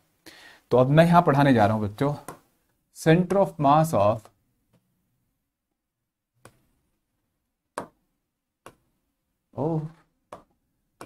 Centre of mass of 2 dimension system of mass of different shape object, ठीक है। शेप ऑब्जेक्ट कैसे, देखो बेटा, जैसे अब तक क्या था कि आपने पॉइंट मास माना था या सिमेट्रिकल ऑब्जेक्ट, पॉइंट था तो अपने सेंटर पे उसका सेंटर ऑफ मास था, जहां वो खुद था वही सेंटर ऑफ मास था, और अगर डिस्क वगैरह थी तो उसके ज्योमेट्रिकल सेंटर पे। लेकिन अगर सेमी सर्कुलर डिस्क हो, है ना, सेमी सर्कुलर रिंग हो, कोई सेक्टर हो, कोई आर्क हो, तो कैसे फाइंड करते हैं सेंटर ऑफ मास, ठीक है। तो देखो बच्चों, हमने सोचा कि जैसे ये x और ये y, पहले लॉजिक समझना बच्चों, ठीक है। ऐसे कोई ऑब्जेक्ट है, कुछ भी, ठीक है, अनसिमेट्रिकल सिमेट्रिकल, ऐसे हमें इस सिस्टम का सेंटर ऑफ मास पता करना है, कहीं तो होगा, लेकिन कैसे कैलकुलेट करें। तो अगर इसकी बजाय पॉइंट ऑब्जेक्ट होते, एक्स वाई ऐसे पॉइंट ऑब्जेक्ट होते, जैसे ये, तो उनके कोऑर्डिनेट होते m1 x1 y1, ऐसे m2 x2 y2, ऐसे m3 x3 y3 ऐसे होते हैं, और आप फॉर्मूला लगाते हैं m1 x1 plus m2 x2 plus m3 x3 plus m4 x4, ऐसे फॉर्मूला लगाते हैं। लेकिन आज तो यार ये मास नहीं है, तो ऐसे ऐसे सरफेस है, जैसे मान लो मेरा हाथ, यही हथेली, इसी का सेंटर ऑफ मास फाइंड करना है, तो कंटिन्यूअस मास हुआ। तो लॉजिक लगाया जाए बच्चों, हमने सोचा कि यार ये भी तो छोटे छोटे ऑब्जेक्ट से मिलके बना होगा ना, जैसे पूरा हमारा यूनिवर्स है जो वो छोटे छोटे स्टार्स, प्लैनेट, सैटेलाइट मिलके बना है ना। तो ऐसे ये भी तो बना होगा। भाई एटम है, आप हम बोलते हैं ये ऑब्जेक्ट, हाथ पूरा एक ऑब्जेक्ट है, लेकिन छोटे छोटे मोलिक्यूल से मिलके बना है ना। तो हम इसके छोटे छोटे टुकड़े करने जा रहे हैं जो पॉसिबल से टुकड़े हैं। तो हमने क्या काम किया, हम इसके ऐसे छोटे छोटे टुकड़े कर रहे हैं बच्चे। देखो तो टुकड़े कहाँ कर रहे हैं, छोटी छोटी लाइनें बना रहे हो आप। नहीं बेटा देखो, छोटे छोटे और टुकड़े हो गए, है ना। ये ऐसे ऐसे छोटे छोटे पॉसिबल एलिमेंट बना लिए, ठीक है। अब ये छोटे से टुकड़ा है तो इसका सेंटर ऑफ मास वही नहीं होगा जहां ये खुद है। तो मान लो इसका मास m1 है, कोऑर्डिनेट होंगे x1 y1, ऐसे ये dm2 dm3 dm4, बहुत सारे भाई, कितने के लिखोगे, ऐसे ही सब होंगे ना dm1। अब ऐसे सीक्वेंस देना भी मुश्किल हो जाएगा। तो सोचो अब सेंटर ऑफ मास क्या लिखना चाहिए, तो एक्सियम होना चाहिए बच्चों। देखो कितना लॉजिक वाली बात है, आप ऐसे समझोगे तो मजा आएगा। dm1 x1 dm2 x2 dmn xn upon dm1 dm2 dmn, ऐसे लिखेंगे, ठीक है। और क्या हो जाएगा बच्चों, ये इंटीग्रेशन dmx अपॉन dm, ठीक है, ऐसे लिखोगे। अच्छा कुछ किताब वाले इसको टोटल मास लिख देते हैं, बदतमीजी हो जाएगी बच्चों, क्योंकि मास टोटल तभी लिखा जा सकता है जब डेंसिटी यूनिफॉर्म हो। अगर डेंसिटी वेरिएबल हुई तो ये भी सॉल्व करना पड़ता है बच्चों, ठीक है। अगर डेंसिटी यूनिफॉर्म है तो आप ऐसे लिख सकते हो 1/m dm इंटू एक्स, है ना। अगर डेंसिटी यूनिफॉर्म नहीं है तो इसको भी सॉल्व करना पड़ेगा। अच्छा ये ध्यान रखना, ये है मेन फॉर्मूला, ये तभी है जब मास कांस्टेंट हो। Similarly YCM integration dmy upon dm, और अगर डेंसिटी यूनिफॉर्म है तो ये बन सकता है, अदरवाइज फॉर्मूला हमारे पास यही रहेगा, यही है मेन फॉर्मूला, ठीक है। ये सर जेड, तो बहुत रेयरेस्ट केस में आपसे जेड पूछेगा, ठीक है। अब हम क्या करने जा रहे हैं बच्चों, अब इनका इस्तेमाल करने जा रहे हैं क्वेश्चंस पे, ठीक है। अब हम rod, uniform rod, non uniform rod, ring, disc, इन सब के लिए सेंटर ऑफ मास फाइंड करने जा रहे हैं, ठीक है। तो देखो बेटा, लिखो जरा, centre of mass of uniform rod. देखो जैसे ये यूनिफॉर्म रॉड है, इसका सेंटर ऑफ मास पता करना है, तो आप कहोगे सर इसका तो सेंटर पे ही होगा जहां इसका मिड पॉइंट है, यूनिफॉर्म है, हाँ होगा, लेकिन मैं एक बार ट्राई करके दिखा रहा हूं जो हमने पढ़ा है इसका कैसे इस्तेमाल किया जाता है, ठीक है। तो बच्चों मैंने इस एंड को, ये y है, इसको x, इसको ओरिजिन मान लिया, ठीक है। इस एंड को हम सेंटर ऑफ मास ढूंढने जा रहे हैं, तो कहीं तो होगा। तो एक रॉड कैसे मानी जा सकती है, कैसे मानते हैं कि एक ऑब्जेक्ट है, तो आप सोचो अगर मैं छोटे छोटे पॉइंट मिला दूं, ठीक है, तो छोटे छोटे पॉइंट मिला के बच्चे एक लाइन तैयार होती है ना, देखना होती है नहीं होती भाई। अगर मैं इसको ऐसे, देखो मैंने इसे छोटा कर दिया तो एक लाइन दिख रही है ना तुम्हें ये, तो बिल्कुल ऐसे ही हम कभी भी किसी रॉड वगैरह को, जैसे ये रॉड है, ठीक है, इसको क्या मान सकते हैं बच्चों, एक लाइन मान सकते हैं ना इसको भी। तो मैंने क्या काम किया, यहां से x डिस्टेंस पे एक एलिमेंट लिया बच्चों,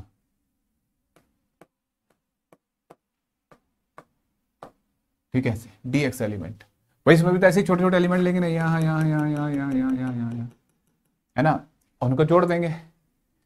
अब क्वेश्चन है सर बहुत सारे, तो कोई एक तो लिखेंगे ना हम कि dx लेंथ पे ऐसे लिखा, और x यहां से शुरू होगा, यहाँ x कितना होगा 0, यहाँ सबसे पहला एलिमेंट यहाँ होगा ना, और सबसे आखिरी कहाँ होगा, यहाँ l तक, ठीक है बच्चों।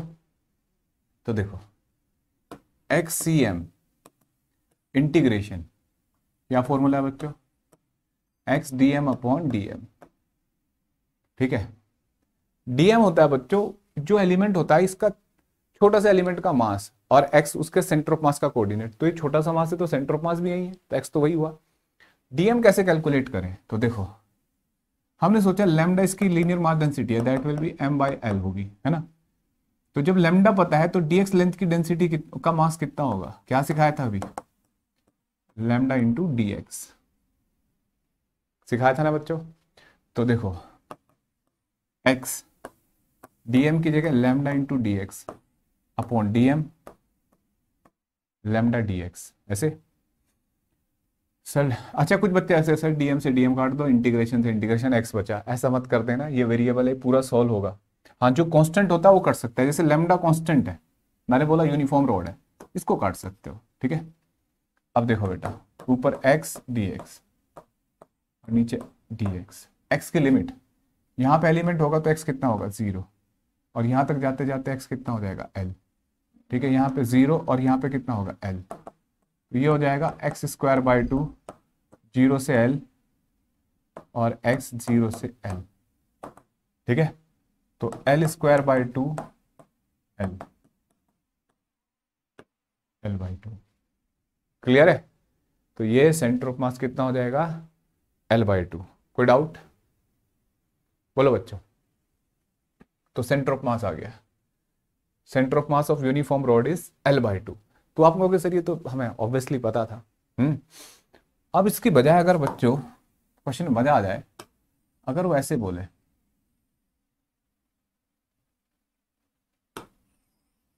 कि नॉन यूनिफॉर्म रॉड है, नॉन यूनिफॉर्म रॉड है, ठीक है, और डेंसिटी उसकी जो वेरी कर रही है ना, वो ऐसे वेरी कर रही है के एक्स स्क्वायर फ्रॉम एक्स 0 से एल तक। मतलब ये कैसी बात हुई, ये वायर की जो डेंसिटी है यहां से लेके यहां तक इस रॉड की एक्स के साथ वेरी कर रही है बच्चों। ऐसे सोचो जैसे ये पेन है, ये इसमें लकड़ी है और बीच में ना इसमें कोई और मेटल भरता जा रहा है, तो इधर तो प्योर लकड़ी है। ये ऐसे जैसे चाय चौक है, ये मतलब होता है ना, चौक नहीं सॉरी, जैसे बिस्किट होता है ये, है ना, या सूप वाली स्टिक होती है ना, जो सूप वाली स्टिक को सूप में डुबो दिया तो इधर डेंसिटी ज़्यादा हो जाएगी, इधर कम, इधर सूखी होगी है, तो डेंसिटी बढ़ती जा रही है ना। तो ये मान सकते हो। तो ऐसा कोई मटेरियल जिसमें एरिया क्रॉस सेक्शन तो यूनिफॉर्म है लेकिन डेंसिटी वेरिएबल है, तो ऐसे का सेंटर ऑफ मास कैसे कैलकुलेट करें। तो देखो बच्चों, x c m into x d m upon d m, ठीक है। ये बड़ा रिपीटेड सा क्वेश्चन भी है, तो कुछ बात नहीं है। अब जैसे इसका मास लिखना है डीएम, कितना हो जाएगा लेमडा डी एक्स। अब लेमडा की वैल्यू लिख लो के एक्स स्क्वायर डी एक्स, ठीक है। के इज अ कांस्टेंट, के कुछ कोई कांस्टेंट दे रखा है, ठीक है बच्चों। तो देखो एक्स, एक्स की जगह क्या लिखेंगे, एक्स ही लिखा जाएगा, डीएम के एक्स स्क्वायर डी एक्स, और डीएम की जगह नीचे के एक्स स्क्वायर डी एक्स। तो के तो कांस्टेंट कट जाएगा, ऊपर हो गया एक्स क्यूब डी एक्स और नीचे हो जाएगा एक्स स्क्वायर डी एक्स। ये 0 से बच्चों एक्स देखो, यहाँ पे 0 यहाँ पे एल, तो 0 से एल, 0 से एल, एक्स क्यूब कितना हो जाएगा, एक्स की पावर 4/4, 0 से एल, एक्स क्यूब बाई 3, 0 से एल, एल की पावर 4/4, एल क्यूब बाई 3, तो ये आ गया बच्चों L/12, ठीक है। तो इसका सेंटर ऑफ मास है बच्चों यहां से L/12 डिस्टेंस पे, ठीक है। समझ में आया भाई, गड़बड़ नहीं कर दिया कुछ, हाँ ये नहीं, 3L/4 पे, ठीक है, 3 ऊपर जाएगा, समझ में आया बच्चों, 3L/4 पे। तो इस तरीके से सेंटर ऑफ मास कैलकुलेट कर लिया हमने। अब देखो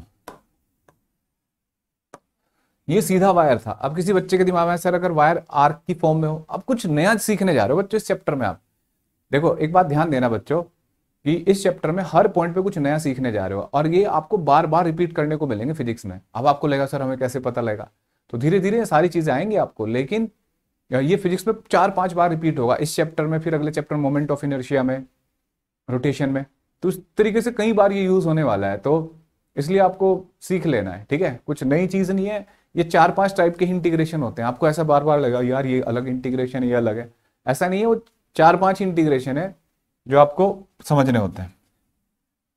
देखो बच्चों ये एक्स एक्सिस, ये वाई एक्सिस, ठीक है। Centre of mass of mass of an arc. ठीक है, इस आर्क का सेंटर ऑफ मास कैलकुलेट करना है। तो देखो ये एक आर्क है, आर्क होती है बच्चों ऐसे रिंग में से ना एक टुकड़ा तोड़ दिया,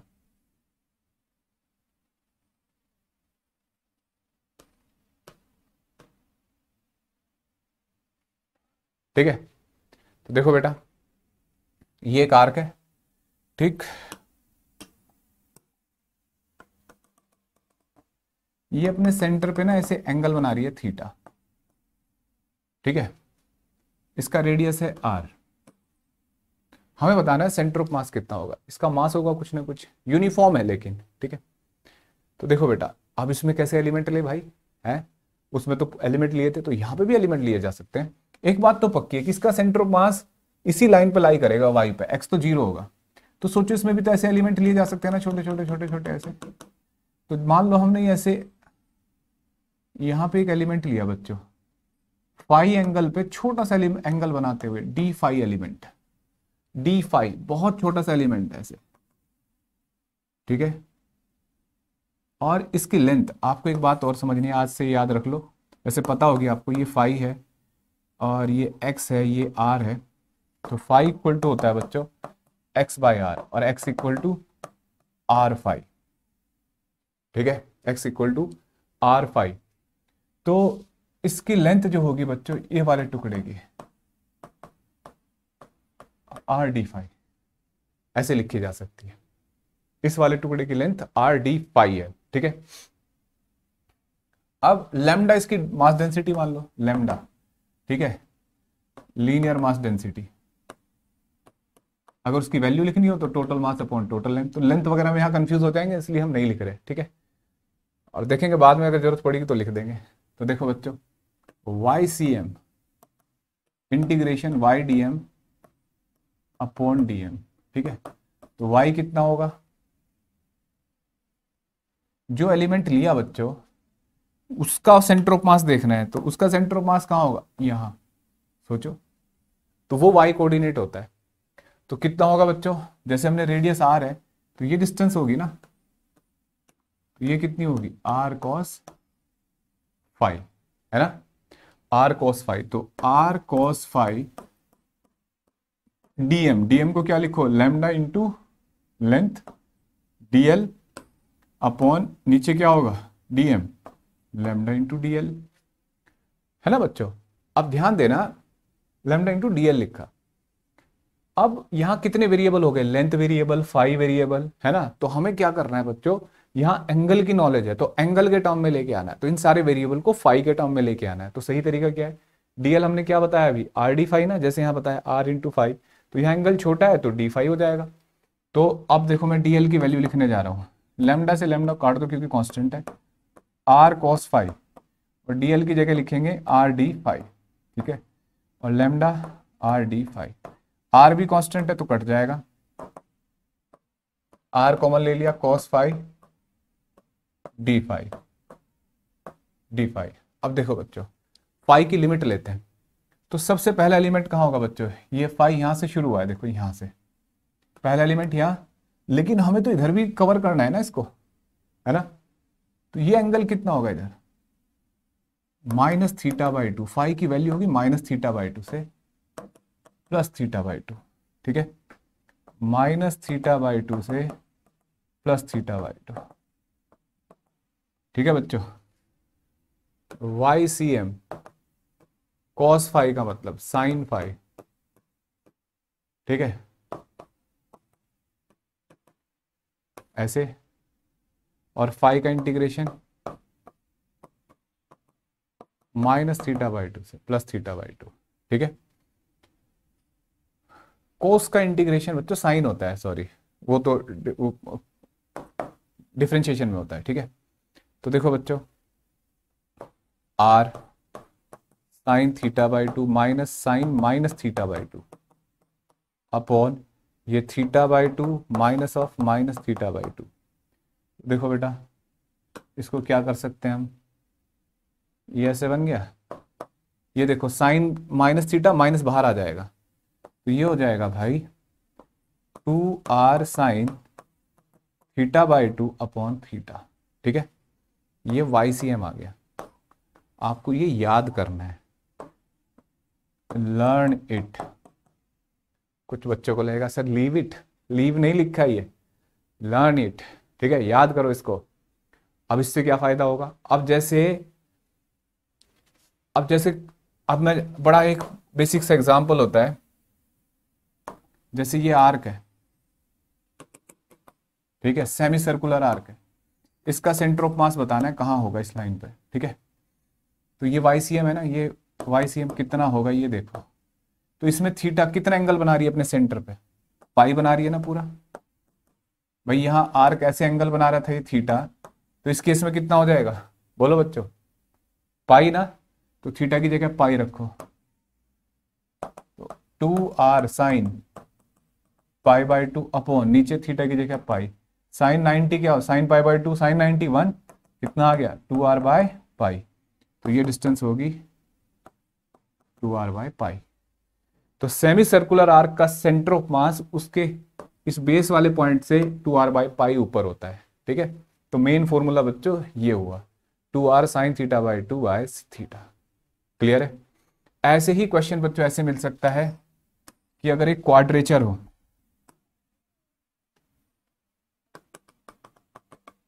ठीक है, ये पाई बाई 2 और ये 45 डिग्री इधर और इधर 45, यानी कि पाई बाई 4 पाई बाई 4, और पूरा एंगल कितना है थीटा पाई बाई 2।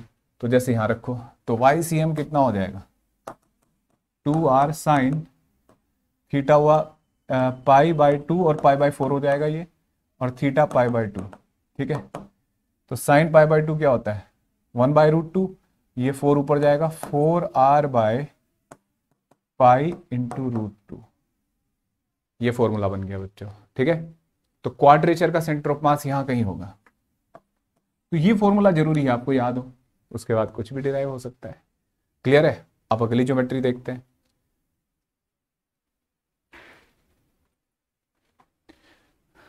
तो बच्चों अब हम शुरू करते हैं नया पार्ट, दूसरा ज्योमेट्री, जिसकी moment of centre of mass calculate करेंगे।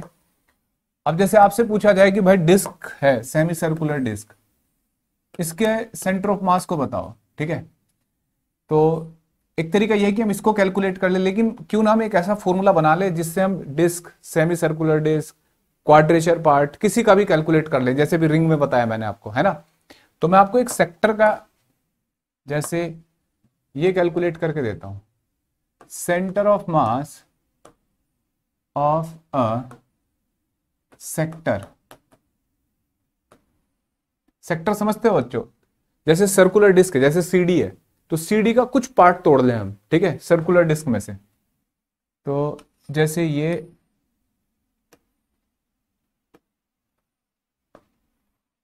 एक सेक्टर है, ठीक है, ऐसे, और ये अपने एंगल सेंटर पे एंगल बना रहा है बच्चों थीटा, और इसका रेडियस है r। ठीक है, इसका सेंटर ऑफ मास बताना है भाई। तो देखो कैसे कैलकुलेट करेंगे। अब भाई इसमें एलिमेंट कैसे लिया जाए, तो इसका एलिमेंट जो होगा बच्चों वो दो तरीके से सोचा जा सकता है सेक्टर का एलिमेंट। एक तो ऐसे छोटे छोटे सेक्टर मान लो आप इसमें, ठीक है भाई, ऐसे इनसे मिलके बन सकता है ये, लेकिन इससे कैलकुलेट करना मुश्किल है, क्योंकि जो आप एलिमेंट मानोगे ना उसका भी तो सेंटर ऑफ मास ढूंढना पड़ेगा आपको, तो वो तो नहीं पता। तो इसका तरीका क्या होता है दूसरा, कि आप इसमें ऐसे एक ऐसे स्ट्रिप ले लो, ठीक है, और ये स्ट्रिप है बच्चों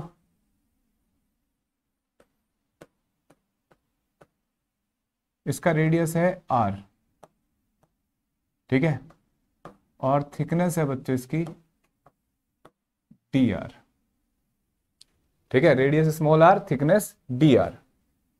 ये कैलकुलेट करेंगे बच्चों ऐसे, ठीक है।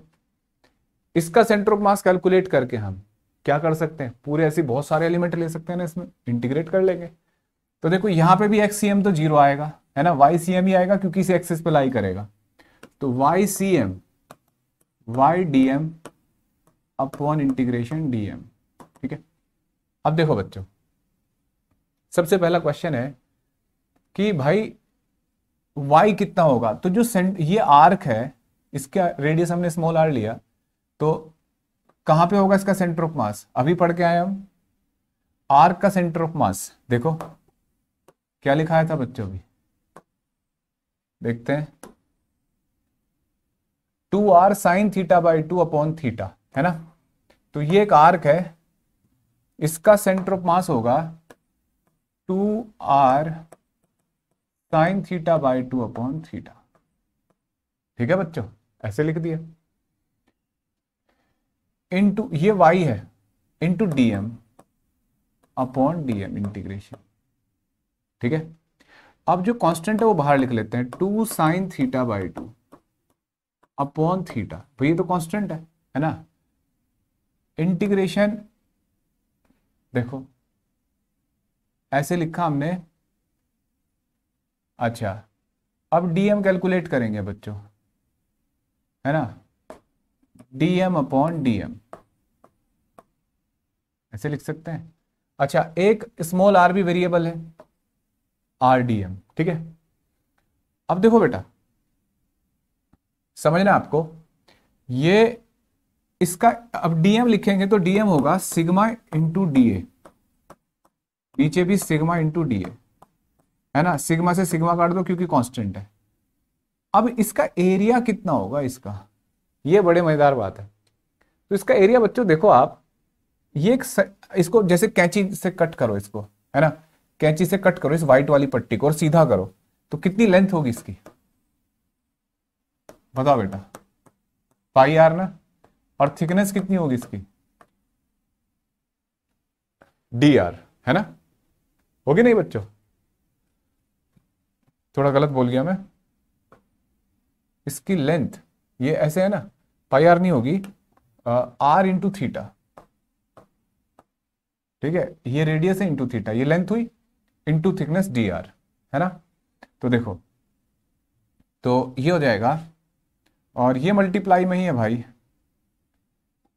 इस पूरे फैक्टर को मैं k लिख लेता हूं, ये पूरा है ना जो k लिख देते हैं इसको, तो k r और dA की जगह क्या लिखा हमने, कितना एरिया है उसका सेक्टर का, ये मतलब ये जो स्ट्रिप है ये वाली यहां से जो कट करी है, r थीटा डी आर।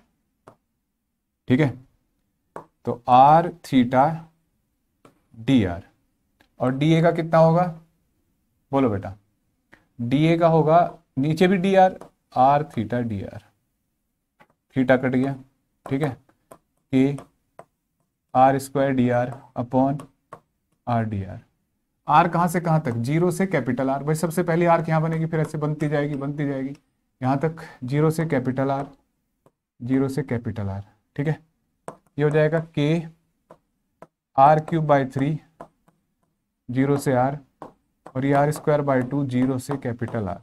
ठीक है, देखो बेटा क्या बनेगा, अब ये हो जाएगा k r cube by 3 r square by 2, भाई लिमिट रखेंगे, है ना।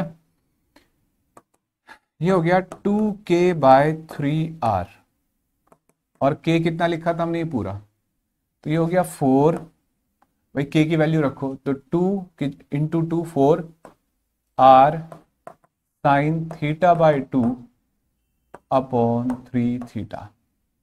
ठीक है, ये YCM आ गया। क्लियर है बच्चों, इसको याद करना है आपको, लर्न इट। ठीक है, पूरा याद होना चाहिए। अब इसका इस्तेमाल कैसे करें, देखो, अब जैसे आ जाए सेमी सर्कुलर डिस्क, तो सेमी सर्कुलर डिस्क ऐसे होगी बच्चों। ठीक है, ये y एक्सिस, ये रेडियस, ये x एक्सिस, इसका सेंटर ऑफ मास बताना है आपको। कैसे बताओगे भाई, देखो बेटा, सेंटर ऑफ मास, ये डिस्टेंस पता करनी है ना। तो इसका पूरा एंगल कितना है, पाई है ना, तो थीटा की जगह यहां पाई रख दो, तो theta will be pi 4r sine pi by 2 3 pi, YM आ जाएगा 4r बाय 3 बाई पाई। ठीक है, 4r बाय 3 पाई, यही पढ़ा है आपने। ठीक है, 2r बाय पाई होता है सेमी सर्कुलर आर्क का, और सेमी सर्कुलर डिस्क का होता है 4r बाय 3 पाई। ठीक है बच्चों, तो इस तरीके से हमने ये चीज है याद रखने की सबसे इंपॉर्टेंट, ठीक है। 4r sign theta by 2/3 theta. तो कैसे अभी सेक्टर आ जाए, ऐसा क्वाड्रेचर आ जाए अब, ठीक है ऐसे। तो इसका सेंटर ऑफ मास यहां से पता लग जाएगा आपको, वाई ये डिस्टेंस पता लग जाएगी सिमेट्रिकली। क्लियर है? तो ये डिस्टेंस पता की जा सकती है। अब देखो बच्चों, अब क्वेश्चन आए कि hemispherical shell, centre of mass of hemispherical shell. Hemispherical shell का मतलब होता है बच्चों होलो हेमिस्फेयर। होलो हेमिस्फेयर मतलब जैसे नारियल होता है ना, वैसा, ठीक है, खोखला। लाइक प्लास्टिक वाली बॉल को कट कर दो तो खोखला हेमिस्फेयर, ये मतलब होता है, ठीक है। तो देखो बेटा कैसे कैलकुलेट करेंगे, इसमें सीखो बच्चों कैसे कैलकुलेट करना है इसको। जैसे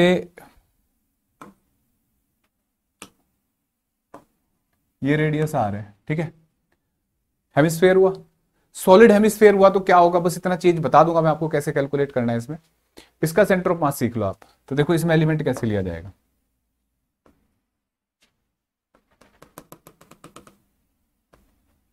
ऐसे एक एलिमेंट लिया बच्चों, ठीक है, इस तरीके से। सर ऐसे क्यों किया हमने इसमें? अच्छा मेरी एक वीडियो है यहीं कहीं दिख रही होगी आपको, उसमें मैंने एलिमेंट लेने सिखा रखे हैं, आप उसको देख सकते हैं बच्चों, ठीक है। बहुत मजेदार वीडियो है वो, उससे आपको बेसिक आप एलिमेंट कैसे ले रहे हो ये सब सीख जाओगे बहुत तसल्ली से। तो उसको देखना, एक्स और वाई ऐसे, और बच्चों ये फाई और ये डी फाई, ठीक है, ये फाई और डी फाई ऐसे। मतलब बहुत सारे एलिमेंट नहीं बन सकते ऐसे, तो ऐसे एक एलिमेंट ले लिया। अगर ये होलो स्फेयर है, होलो हेमिस्फेयर है, तो ये एक रिंग होगी ऐसे। और अगर ये सॉलिड हेमिस्फेयर होता तो ये डिस्क होती, ये वाला पार्ट डिस्क नहीं होती, एक स्लाइस निकलती है ऐसे, है ना। अगर आप ऐसे कट करोगे इसे होलो को तो एक रिंग दिखाई देगी आपको, और बहुत सारी रिंग बनेगी अलग अलग एरिया की, है ना। तो देखो बेटा अब हमें पता है कि यार इसका सेंटर ऑफ मास, ये जो एलिमेंट लिया इसका पक्का सेंटर ऑफ मास यहाँ होगा, होगा नहीं होगा, यहीं कहीं, है ना। मैंने आर डिस्टेंस ली, तो ये डिस्टेंस कितनी होगी बच्चों, आर साइन पाई, और ये डिस्टेंस कितनी होगी, आर कोस फाई, है ना। अब देखो जैसे तुम ये सोचो, ये डिस्टेंस आपको पता लग गई वाई सी एम है इस वाले एलिमेंट की, जो एलिमेंट लिया, और इसका रेडियस जो है वो क्या है, ये r cos phi, r equal to r cos phi, और वाई कितना होगा बच्चों, आर साइन फाई। समझते हो बच्चों ये बात, बोलो समझते हो ना, ये वाई हुआ, इसका सेंटर ऑफ मास यहां होगा, जो एलिमेंट रिंग ली मैंने वही एलिमेंट का सेंटर ऑफ मास ढूंढना होता है। अच्छा एक बात और, ये लेंथ कितनी होगी बच्चे ये वाली, तो एक बच्चे ने बताया सर ये लेंथ होगी are d phi.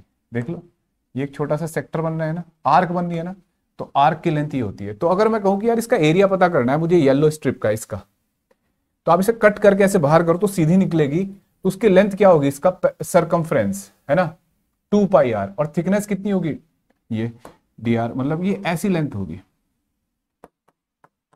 2 pi are, ठीक है। और थिकनेस कितनी होगी बच्चे इसकी, डी आर। सोच लो 2 pi r into thickness d r, तो सोचो बच्चे इसका एरिया कितना होगा, d A 2 pi r d r, ठीक है। आर की वैल्यू रख देंगे अभी हम। तो देखो यहां हमने लिखा y c m integration y d m upon d m. Y कितना है देखो, आर साइन पाई, और डीएम होगा sigma into d a upon sigma d a. Sigma uniform है हटा दो, ठीक है, आर साइन फाई, और डी ए की जगह लिखोगे आप अभी जो आपको बताया 2 पाई आर डी आर, है ना, 2 पाई आर डी आर, ठीक है। और देखो लिमिट 0 से, अब आर की वैल्यू देखो बच्चों, ये ऐसे रिंग है ना, हमें तो फाई के टर्म में, अब हम इसको फाई के टर्म में कन्वर्ट करेंगे बच्चों, नहीं 2 पाई आर डी आर, और डी आर कितना है बच्चों, ये थिकनेस इसकी, ये आर डी फाई नहीं है ना, तो इसको आर डी फाई लिख देते हैं, थोड़ा सा यहीं से कंफ्यूजन नहीं तो बन जाएगा, ठीक है, इस आर डी फाई लिख देते हैं इसको। r डी फाई, ठीक है। अब जो कांस्टेंट है उसको काट देते हैं, पाई, आर से आर कट गया, 2 पाई से 2 पाई कट गया, ठीक है बच्चों।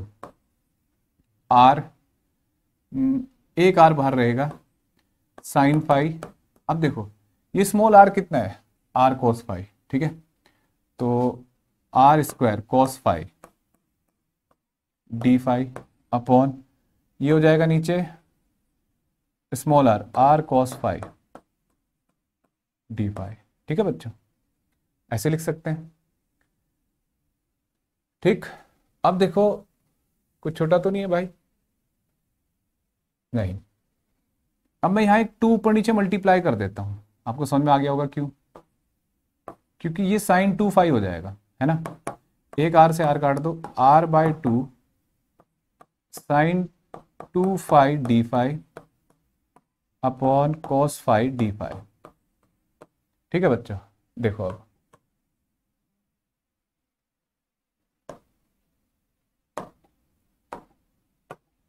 देखो यहां क्या कर सकते हो, r बाई 2, अब लिमिट है देखो।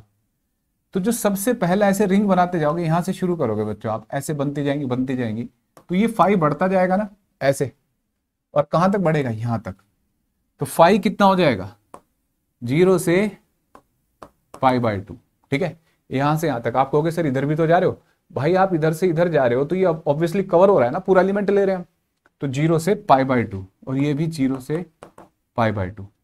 तो साइन 2 फाई का इंटीग्रेशन क्या होगा, 1/2 कॉस 2 फाई, ठीक है, और माइनस में 0 से पाई बाई 2, ठीक है, कॉस फाई का साइन फाई 0 से पाई बाई 2, ठीक है। तो नीचे तो ये 1 आ गया, ठीक है, और ये minus r by 4 cos 2 into pi by 2 minus cos 0, ठीक है बेटा। कॉस देखो 2 से 2 कट गया, कॉस पाई होता है -1, और ये कॉस 0 भी -1 -2, तो ये आ गया r बाय 2, ठीक है। तो मतलब जो हेमिस्फेयर होता है, होलो हेमिस्फेयर होता है, उसका जो सेंटर ऑफ मास है बच्चों, उसके सेंटर से r बाई 2 हाइट पे होता है, ठीक है। Centre of mass r by 2 height पे होता है। अगर यही क्वेश्चन सॉलिड हेमिस्फेयर का होता तो आपको क्या करना था, इसमें यहां डिस्क बनानी थी, ये डिस्क हो जाती, और जहां हमने डीएम लिखा है, ये डीएम सिग्मा इंटू डी ए लिखा है, वहां डीएम होगा बच्चों रो इंटू डीवी, ठीक है भाई। 3D ऑब्जेक्ट हो गया ना, इसमें तो पूरी डिस्क होगी है, और डिस्क का वॉल्यूम कितना होगा, तो वॉल्यूम होगा बच्चों इसका, डीवी अलग से बता देता हूं मैं, पाई आर स्क्वायर, इसका एरिया, भाई सिलेंडर सोचो, सिलेंडर का एरिया क्या होता है, एरिया वॉल्यूम क्या होता है, एरिया इंटू थिकनेस ना, तो एरिया इसका होगा, ये रेडियस पाई आर है, तो पाई आर स्क्वायर इंटू ये थिकनेस, तो pi r square into r d phi, ये वॉल्यूम हो जाएगा। और यहां लिमिट बिल्कुल सेम ऐसी जाएगी, बस इंटीग्रेशन थोड़ा सा चेंज हो जाएगा, और सॉलिड हेमिस्फेयर में आंसर आएगा बच्चों, सॉलिड हेमिस्फेयर अगर करते हैं, आंसर हो जाएगा 3r बाई 8। ये आपका होमवर्क है, कमेंट बॉक्स में बताना कि आपने सॉल्व किया नहीं किया, ठीक है। ये आपको ये भी समझना है, अगली वीडियो में फिर मैं इसको कवर कर दूंगा, अगर आपको लगता है कि ये नहीं आता हमसे। तो ये सॉलिड हेमिस्फेयर है, ठीक है बच्चों, क्लियर है। तो अब देखो, अब दूसरे शेप पे चलते हैं। अब बच्चों हम कैलकुलेट करते हैं लास्ट डेरिवेशन, बहुत लंबी क्लास हो चुकी है ये, centre of mass of cone, है ना। लेकिन मैं एक डेरिवेशन कर देता हूं, होलो कोन का बता देता हूं, सॉलिड का आप कर लेना, ठीक है। तो देखो अब पूरे स्टेप बता दूंगा कि कैसे कैलकुलेट करना है। देखो बेटा, कोन को ऐसे रख लेते हैं, ठीक है, ऐसे, और ऐसे मान लिया कि ये ओरिजिन मान लिया, ठीक है, ये इसका रेडियस होता है बच्चों, ये इसकी हाइट होती है, और इसकी ये स्लैंट हाइट होती है ना, लेंथ मान ली मैंने इसको L। तो देखो जरा, इसमें भी ऐसी एलिमेंट लेना पड़ेगा। अब कौन का एलिमेंट कैसे होता है, ऐसे छोटी छोटी रिंग होंगी ना अलग अलग साइज की, छोटी से बड़ी बड़ी बड़ी होती जाएंगी।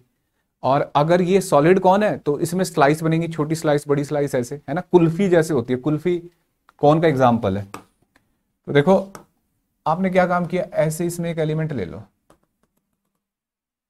ठीक है बेटा, ठीक, समझ में आया। तो देखो जैसे एंगल थीटा है, तो हमने यहां से डिस्टेंस इसको मान लिया बच्चों, इसको मैं थोड़ी देर के लिए x मान लेता हूं, मैं थोड़ा शॉर्टकट ही लगा दूंगा, सॉल्व करेंगे। ये y, ठीक है। तो मुझे बताना जरा बच्चों, इसका रेडियस कितना होगा, ऐसे स्मॉल r, ये लेंथ x है तो ये कितनी हो जाएगी बच्चों, dx हो जाएगी ना। तो आप देखो इसका ये जो x के टर्म में लिखूंगा, मुझे x चलाएंगे हम इसको ऐसे, तो x के टर्म में लिखूं तो cos theta equal to y by x, है ना। तो y equal to x cos theta, ठीक है, समझ रहे हो बच्चों। देख लो बच्चों, बेस अपॉन हाइपोटेन्यूज, है ना, और sine theta equal to r by x perpendicular upon hypotenuse, तो r equal to x sine theta. ये दो वैल्यू पता लग गई आपको, ठीक है। अब देखो बेटा, सोचो इसका एरिया, अगर मैं सेंटर ऑफ मास लिखूं तो ऐसे आज भी वाई सी एम ही लिखना पड़ेगा क्योंकि एक्स तो जीरो होगा, तो y d m upon d m. तो वाई कितना होगा देखो एक्स के टर्म में, एक्स कॉस थीटा, ये एंगल तो पता ही होता है एपेक्स एंगल, ठीक है, एक्स कॉस थीटा होगा नहीं वाई, ये है ना सेंटर ऑफ मास यहाँ इस एलिमेंट का, और इनटू डीएम। तो डीएम क्या होगा बच्चों, सोचो surface mass density into area upon surface mass density into area, sigma से सिग्मा कैलकुलेट कर दो, कैंसिल कर दो, एक्स कॉस थीटा। अब एरिया देखो क्या होगा इसका भाई, इसकी circumference 2 pi r into thickness, है ना, तो 2 पाई आर इंटू थिकनेस, तो dx upon 2 pi r dx। 2 pi से 2 पाई काट दो क्योंकि कांस्टेंट है, कट सकता है, ठीक है। अब देखो बेटा x cos थीटा, r की जगह क्या लिखोगे, x sin थीटा, है ना, वही लिखेंगे, और dx, और यहां x sin थीटा और 2 पाई आर dx है बेटा, ये dx, ठीक है। अब देखो बच्चों साइन थीटा से साइन थीटा कट जाए सर, क्यों, क्योंकि कांस्टेंट है, थीटा तो वैल्यू कांस्टेंट है, कहीं भी बना लो एलिमेंट, है ना। तो ये हो गया बच्चों cos थीटा बाहर, और x dx अपॉन ये ऊपर होगा एक्स स्क्वायर dx और नीचे x dx। अगर बच्चों अभी पहले मैं होलो का बता देता हूं, फिर तुम्हें सॉलिड का भी सिखाऊंगा। देखो जैसे सोचो अभी ये cos थीटा आ गया, x का इंटीग्रेशन करोगे तो कितना आएगा, हाँ x की लिमिट क्या होगी, तो यहाँ पे सबसे पहले एलिमेंट होगा तो x जीरो होगा, और यहाँ बढ़ते बढ़ते x कितना हो रहा है, l के बराबर ना, स्लैंटिंग हाइट है ना ये, तो x हो जाएगा एक्स क्यूब बाई 3 और लिमिट होगी जीरो से l, जीरो से l, और नीचे होगा एक्स स्क्वायर बाई 2 जीरो से l, ठीक है बच्चों, ऐसे। और बच्चों देखो कुछ बच्चा बच्चा तो नहीं है, नहीं है, तो देखो कितना होगा ये,